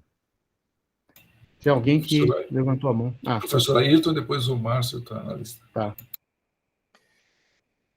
Professor Pedro, muito obrigado pelo seminário, que foi abrangente aqui, muito interessante. Eu tenho uma pergunta, bom, eu não sou da área, minha pergunta pode ser um tanto ingênua, né? Mas é a seguinte, quer dizer, o senhor mostrou que realmente essas coisas climáticas e atmosféricas são um sistema muito complexo, com muitas variáveis. Essas matrizes que têm que ser diagonalizadas aí provavelmente são enormes, né? Mas, então, o que a gente esperaria de um sistema com tantos graus de liberdade é que ele fosse realmente caótico, né? E, no entanto, a gente olha pela janela e vê que as nuvens estão lá, que os aviões estão voando, e antigamente, a gente faz pelo previsão menos, e funciona. Funciona, né? E antigamente, pelo menos, a gente tinha aquele velhinho que numa cidade do interior olhava o céu de manhã e falava, hoje vai chover, e chovia, né? Então, por que esse sistema, quais são as leis mais gerais que reduzem o número de variáveis aí importantes a ponto de deixar o sistema razoavelmente previsível? Essa acho que é a parte fascinante, inclusive entra aí no trabalho do Hasselmann, lá dos anos 70, que é essa questão do equilíbrio, né? Ou seja, apesar desse sistema ser extremamente complexo, ele tem posições de equilíbrio, né? Os tais dos slow manifolds, variedades lentas, né? Que eu tomei ciência nessa época do meu doutoramento em cima dos artigos do próprio Hasselmann. Isso é que faz com que você tenha alguma previsibilidade. E o mais importante nessa questão da previsibilidade, quando você vai para escalas mais longas, é o fato de que naquelas componentes, principalmente a atmosfera e o oceano, elas têm escalas temporais muito diferentes. Ou seja, os autovalores do operador linear na atmosfera e no oceano têm uma separação enorme. O oceano é muito mais lento do que a atmosfera. E então, na hora que você acopla os dois, isso dá previsibilidade da atmosfera. Quando o Lawrence fez o paper dele lá nos anos 60, ele dizia, esquece, você nunca vai conseguir fazer previsão acima de 10 dias. Nós estamos fazendo coisa muito mais, um tempo muito maior hoje em dia, né? E com razoável sucesso. Tem certeza? Claro que tem certeza, mas a gente quantifica essa incerteza. Inclusive, você consegue dizer, em certas situações, no caso da previsão de tempo, olha, hoje eu posso te dar uma previsão com mais probabilidade de acerto até 10 dias. Aí, de repente, passa uma semana e você vai ter que dizer para o teu cliente, né, o teu usuário da tua previsão, que, olha, desculpe, hoje não dá, tá? Hoje a atmosfera está de mau humor e não dá para ter essa previsão, né? Então, você consegue estimar, ou seja, predict the predictability, né? Prever a previsibilidade do sistema. Isso é algo também que evoluiu tremendamente dos anos 90 para cá. Muito vem também do próprio entendimento dessa dinâmica interna. E aí é que entra a contribuição de algumas pessoas, por exemplo, o Andrew Maida, lá da NYU, Nova York. O Maida fez uma contribuição importantíssima nessa linha aí de entender esses modos de variabilidade de mais baixa frequência. E é isso que introduz previsibilidade no sistema, né? E obviamente, essas coisas, para você estudar, você tem que fazer os toy models, né? É interessante que a maior parte do trabalho desses toy models é feito em departamentos de matemática, né? O próprio Maida está lá na matemática, né? Lá do Curran, lá em Nova York. E na Inglaterra também, que você vai encontrar os grandes teóricos de dinâmica de fluidos geofísicos, né, como a gente costuma chamar, está em departamentos de matemática aplicada. Os meteorologistas mais tradicionais gostam desses modelos aí cheios de parafusinhos, né? Ou seja, a força bruta, né? Mas eu diria que sem esse trabalho teórico, eu acho isso aí você fica perdido, né? Na hora de analisar esses resultados, esses modelos mais completos. Eu acho um pesadelo. É interessante que tem o Feynman, né, que era um físico teórico, onde também existem complexidades, né? E o pessoal tem apelado cada vez mais para métodos computacionais, entre os quais LetSeq-QCD, que é bastante conhecido. Uhum. E aí chegaram com resultados de LetSeq-QCD para o Feynman e diz a anedota que ele falou, bom, eu estou convencido que o seu computador sabe física, agora eu queria aprender um pouquinho também. Então, ele era um fã dos toy models também. Eu também acho. Bacana. E outra coisa que eu acho bacana dos toy models, hoje em dia, com essa onda de inteligência artificial, está cheio de gente dizendo, não precisa desses modelos completos aí, bota os dados lá, analisa os dados, tem um monte de informação, e você vai ter modelos de previsão muito mais rápidos, com menos esforço computacional para você fazer previsões, né? A experiência não mostra que isso é factível. Por quê? E é simples, basta olhar aquela equação, o conjunto de equações do oscilador harmônico lá, e ver a dimensão daquele trem, tá? Que você vai ver que haja dado, né, para você ensinar um esquema desses de inteligência artificial. Agora, por outro lado, tem coisas interessantes que você pode fazer com inteligência artificial na detecção desses padrões de troca de energia naquele espectro, no espaço de fase, né? Então, a inteligência artificial tem uso, sim. Tem uso ali, tem uso em outras coisas. Não sei se vocês conhecem, tem um software chamado SIND, né? Que você dá a série de temporal de diferentes componentes, né? Multivariado, e o SIND te dá de volta um conjunto de equações de derivadas parciais que simula aquele sistema, né? É bacana fazer isso, justamente para você identificar esses subespaços, né, do sistema, que são os tais dos slow manifolds, né, onde você tem alguma previsibilidade.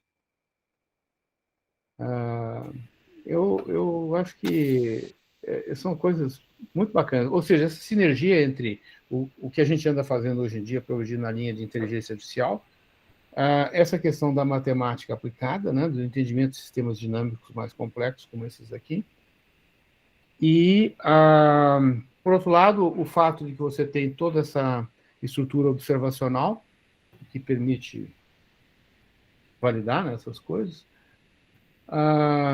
e o fato de que os meteorologistas, digamos, mais clássicos, na força bruta, né, desenvolvem esses modelos. Você pode testar muitas dessas hipóteses dos slow manifolds, etc., em resultados de modelagem, né? Tem muito progresso que foi feito no sentido de fazer upscaling, por exemplo, que é baseado em modelo, tá?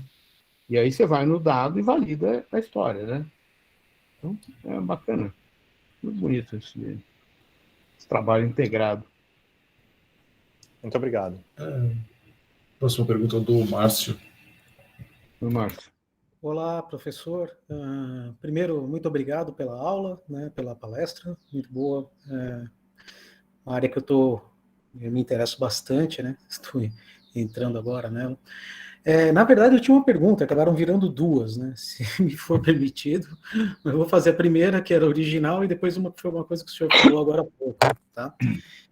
O senhor comentou primeiro sobre a primeira seria, né? O senhor comentou sobre a obsolescência dos computadores aí, né, de previsão, né?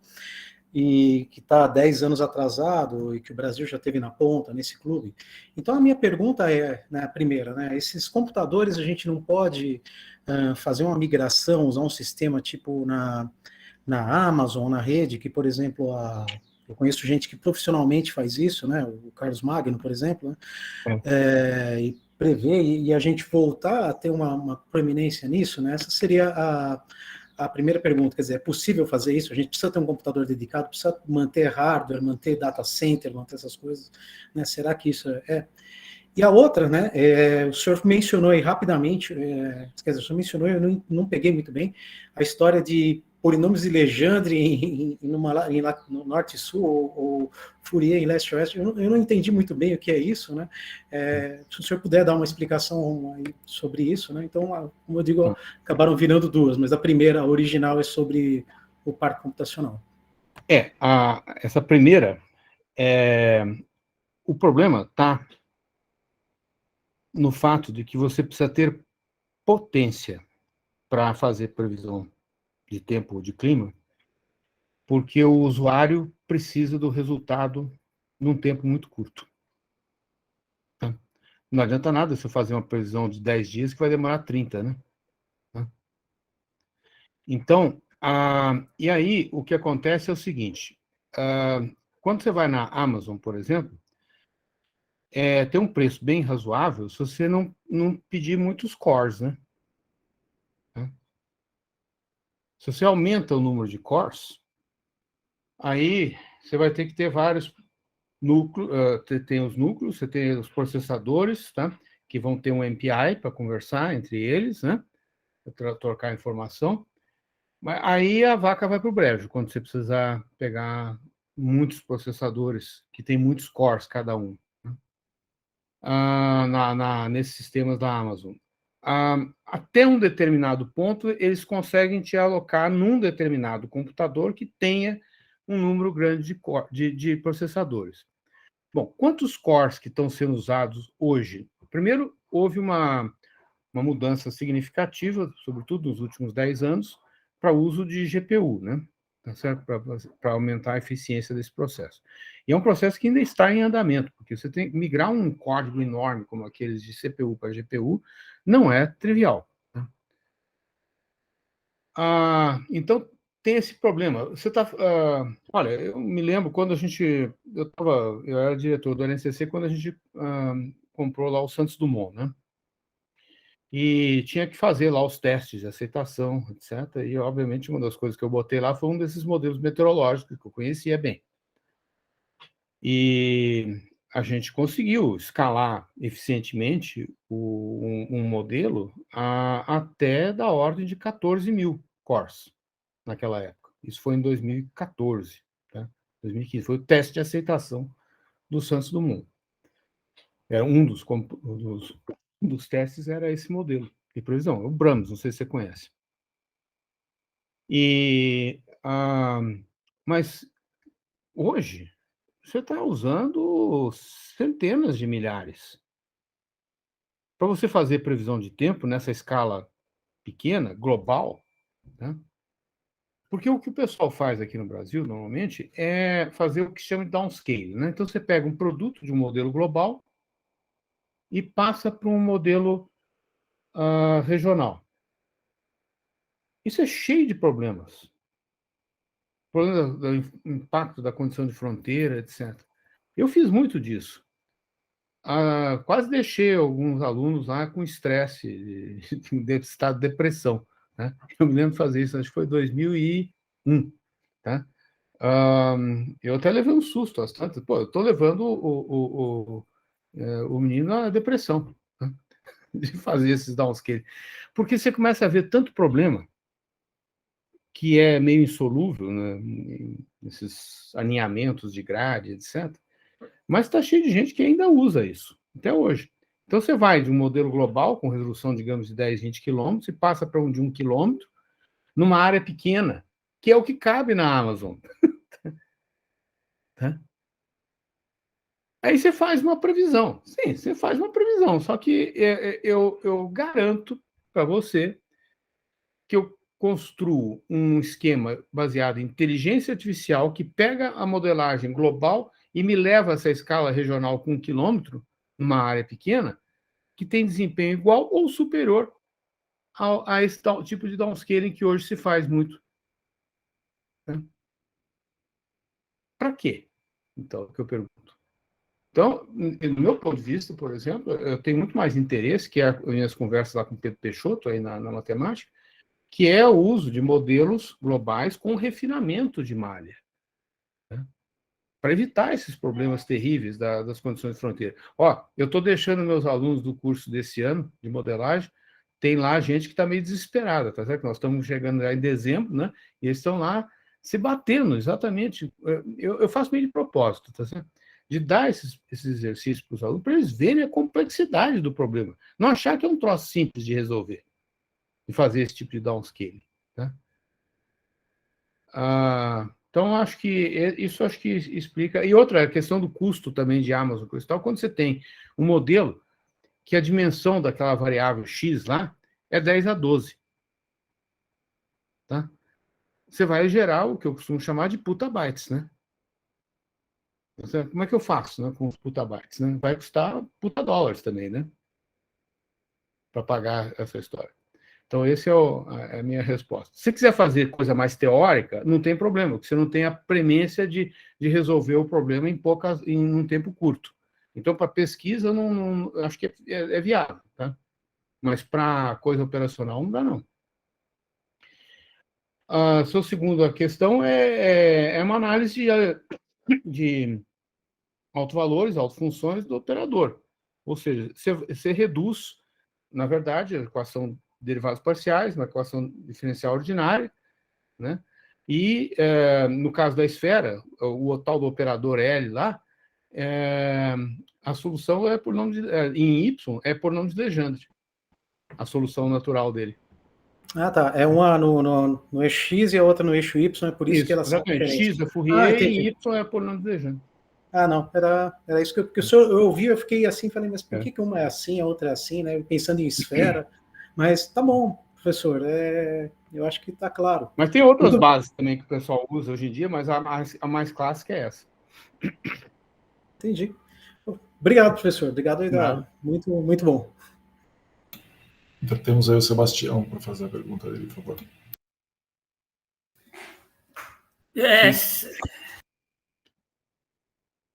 Tá difícil o microfone aqui.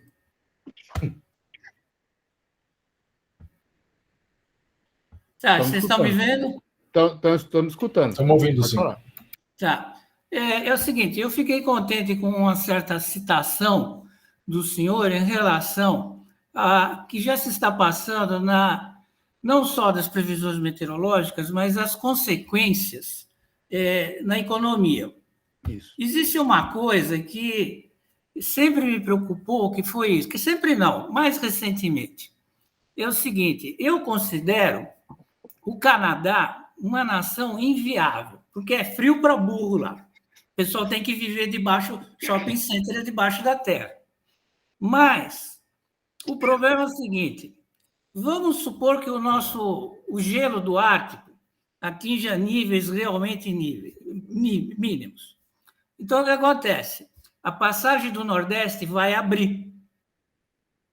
Abrindo a passagem do Nordeste, o Canadá e o Alasca têm a prioridade de cobrar o pedágio. Vai entrar uma grana e o comércio marítimo ele vai circular entre Norte e Sul, entre o Atlântico e o Pacífico, só lá em cima, sem contar que o próprio Canadá degelando, para desespero da Sociedade Audubon, das quais eu sou meio signatário, é uma sociedade que protege passarinhos e coisas assim.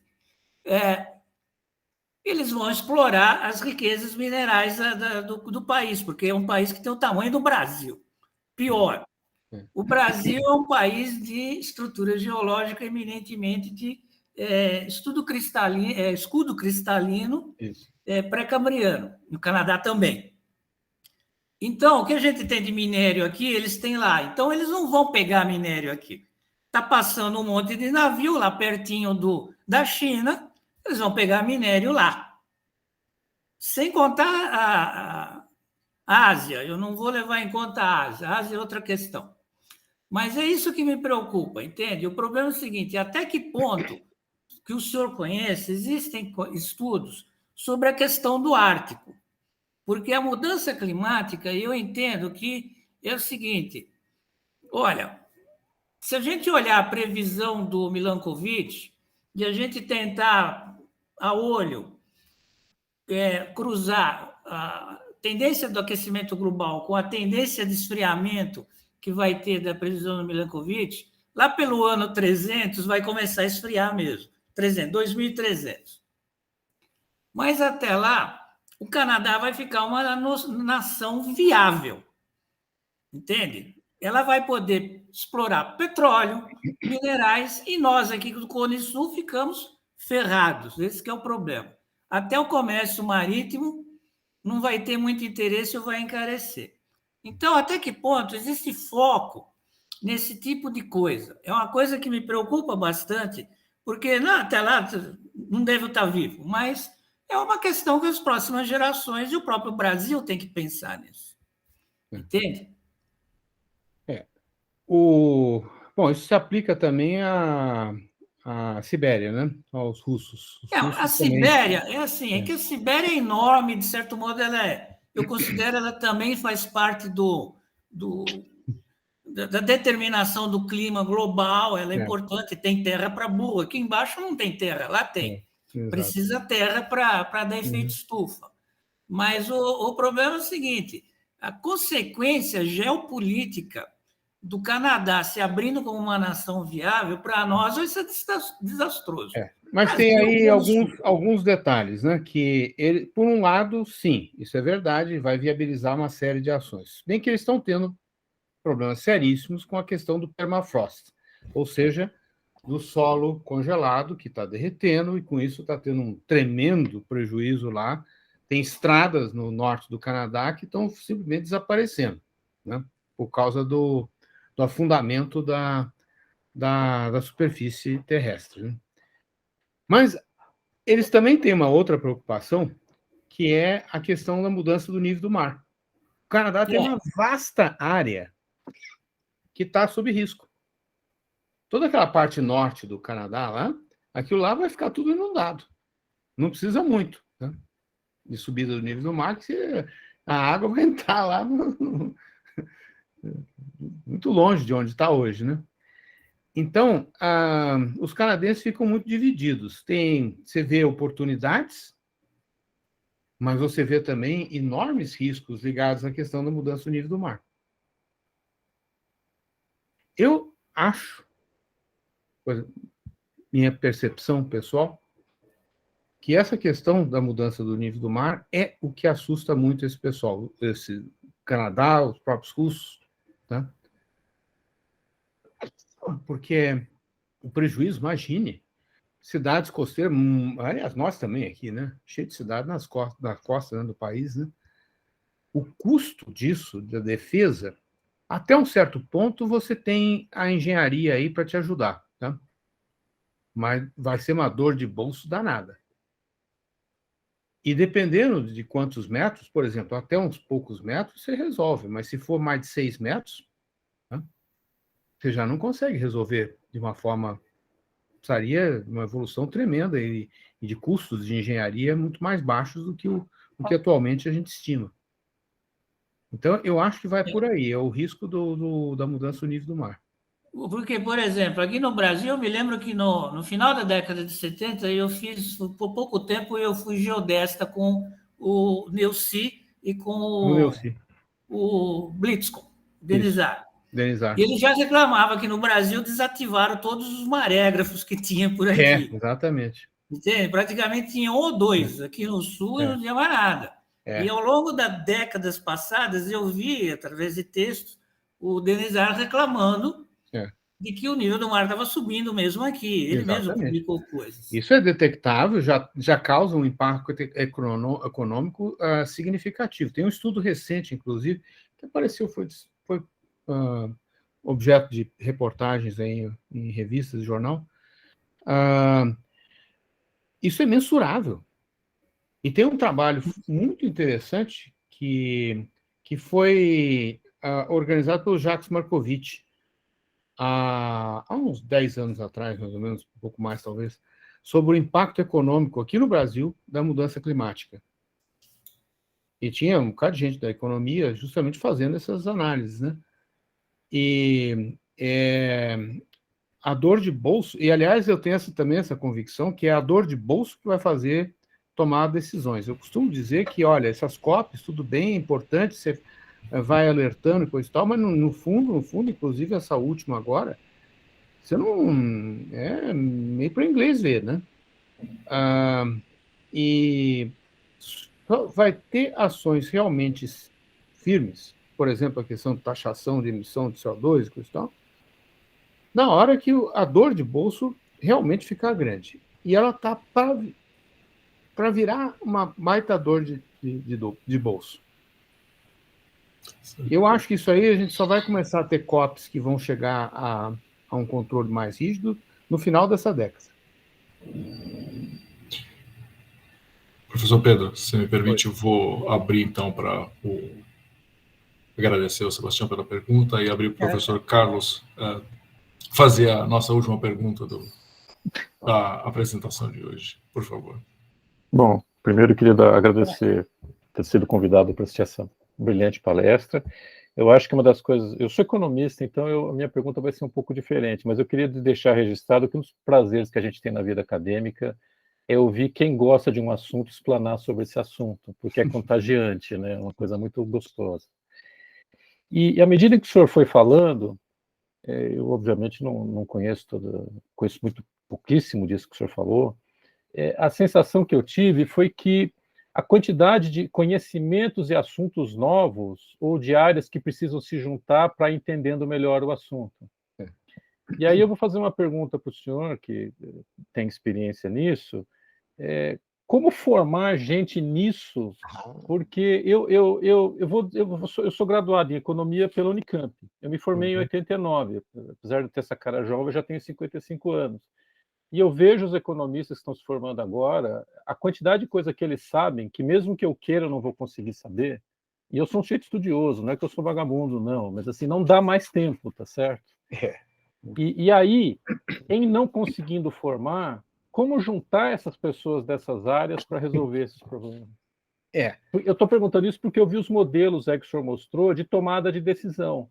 Quer dizer, os físicos brilhantes que o senhor mostrou foram se aproximando de, bom, mas alguém precisa decidir isso. É curioso, isso a gente acho que é um problema de idade também. Eu também tenho muito mais interesse nisso hoje, que eu estou chegando já, no ano que vem eu já faço 70, tá? Ou seja, acho que se eu não tiver essa bagagem, tá? Já me passou pela cabeça que daqui a pouco, acho que você só vai ter condições de integrar essas coisas quando você tiver 120 anos. Vamos ver, né, o que acontece, né? Mas não, estou brincando. Tá? Eu fico impressionado, apesar de todos os problemas que a gente tem de ensino, etc. Aluno bom continua aparecendo, né? Continua. Tá certo? O número de alunos bons continua. Tá? A gente podia ter mais, né? Tá certo? Se tivesse um bom sistema de educação, etc. Mas o número de alunos bons continua igual. Eu fico assim impressionado com a produção e com a capacidade de alguns alunos que eu tenho, os pós-docs. Fico olhando para eles assim e pensar, puxa, eu nessa idade não sabia metade do que eles sabem hoje.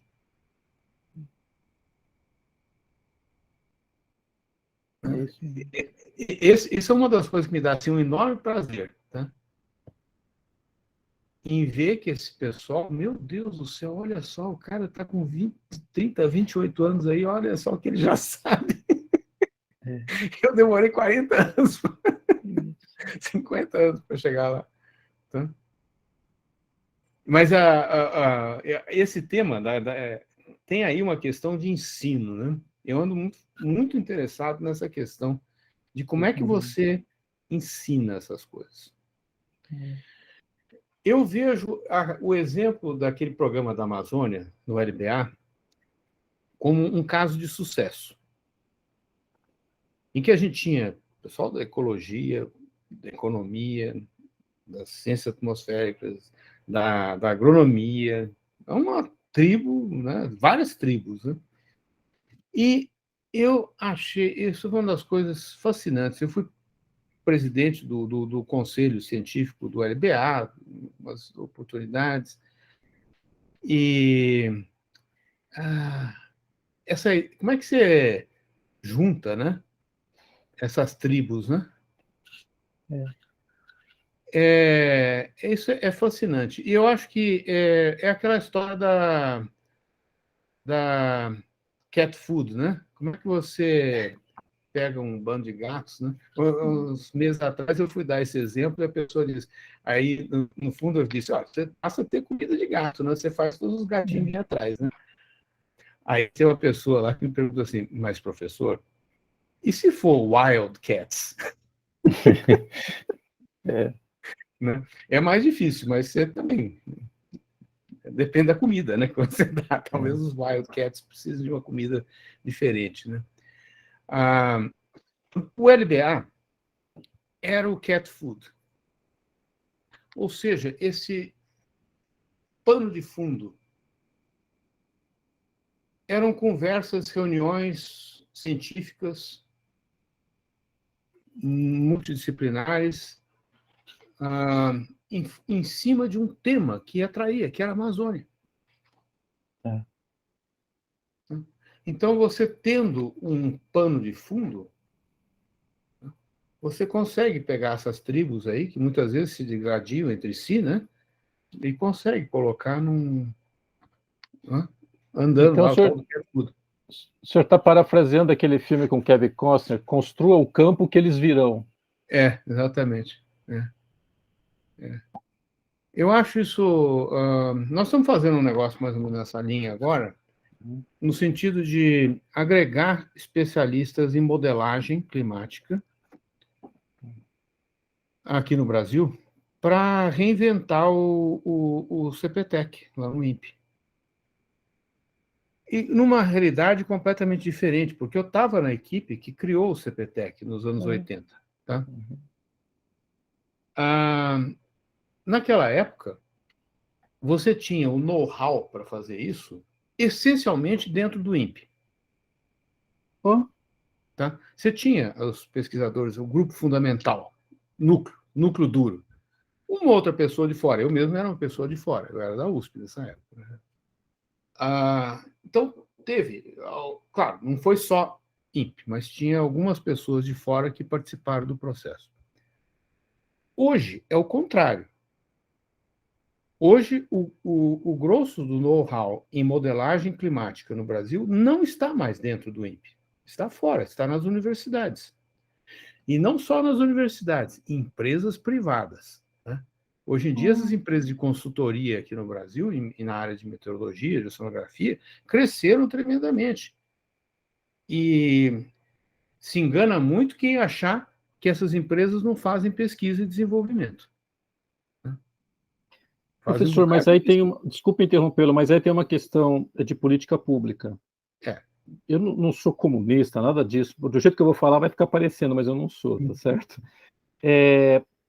Os consultores, o conhecimento deles é privado, porque você tem uma competição de mercado. Esse é um ponto. E o segundo é que a nossa estrutura de universidade pública nós estamos começando a atrair gente que quer um emprego público, assim como a pessoa faz concurso para Receita, faz concurso para qualquer coisa, faz concurso para virar professor. Minha resposta para isso é a história do cat food, do ponto de vista do como é que você pega alguém da iniciativa privada e convence que é de interesse dessa empresa contribuir para o desenvolvimento do tal do modelo. É isso que o Enio faz. Exatamente. O Enio, eu converso muito com ele sobre esse assunto. Tá? E é possível. Eu acho que isso aí não é um sonho inatingível. Tá? É possível. Ando curtindo muito esse tipo de trabalho. Tá? Ontem mesmo tive uma conversa exatamente nessa linha, tá? Com uma dessas empresas. Então, eu acho que dá para juntar, mas tem aí um outro detalhe importante, que é o processo de formação, que é onde eu estou preocupado. É verdade. Você tem que formar pessoas que tenham capacidade de, lá na frente, entrar nesse trabalho mais multidisciplinar. A gente tem algumas iniciativas desse tipo aqui no Brasil. Pega, por exemplo, a área de engenharia ambiental. A minha impressão é que muitos dos cursos de engenharia ambiental formam especialistas em generalidades. A gente recebe aí no IAG um número grande de alunos de pós-graduação que vêm da engenharia ambiental. Muito problemático. Raras exceções. Eles não têm a formação básica que é fundamental. O que é formação básica? Precisa saber matemática, né? Precisa saber física. Senão você não faz essas coisas. Você precisa saber, se você quiser entrar em coisas ligadas à interação com vegetação, você precisa saber alguma coisa de biologia, né? Então, é uma coisa complicada isso, tá? De como é que você forma os alunos. Eu tenho discutido muito, inclusive aí no IAG, no ano, quando eu entrei na direção, nós estávamos começando a fazer o plano acadêmico institucional, né, que vale até o ano que vem. Né? E eu pressionei muito os meus colegas lá para pensar em ensino do futuro, né, considerando essa realidade do mercado. Né?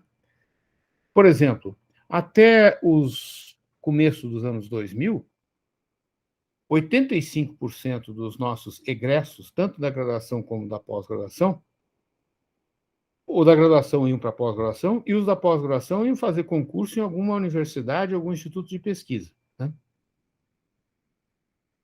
Hoje, 85% dos nossos egressos vão para a iniciativa privada, que está contratando um monte de doutor em meteorologia.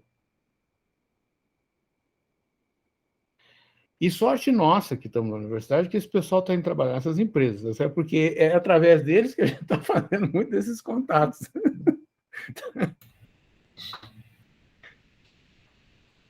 Então, você precisa mudar a forma de ensinar, não tem? Tá?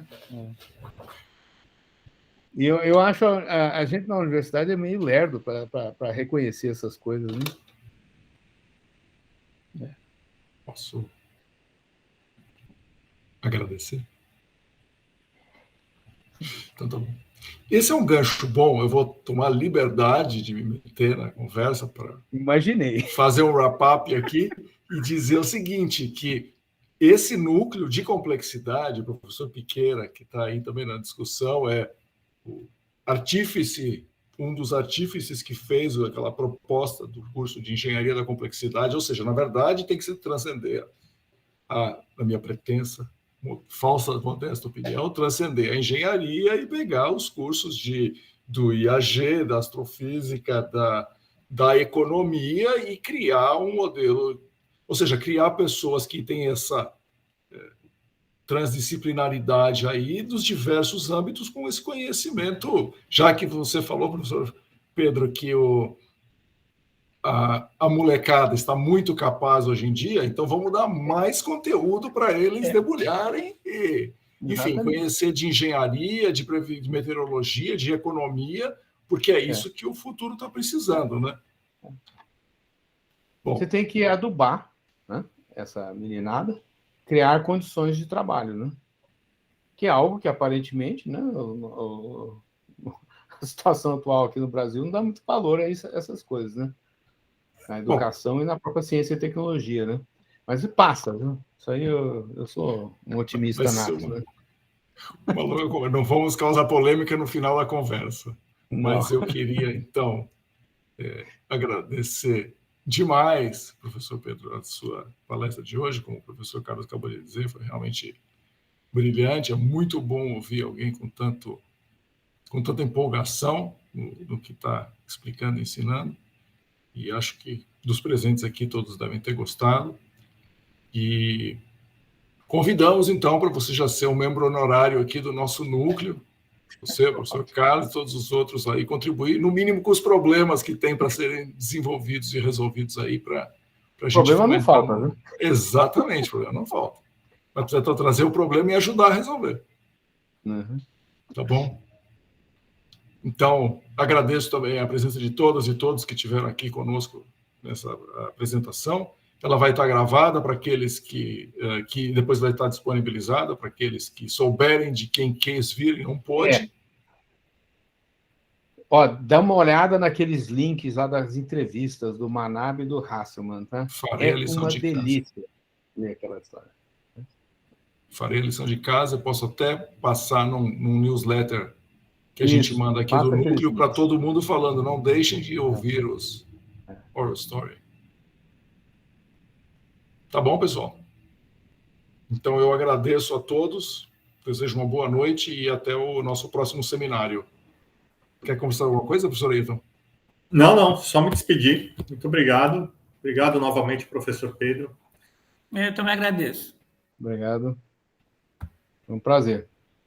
Até a próxima. Valeu, então.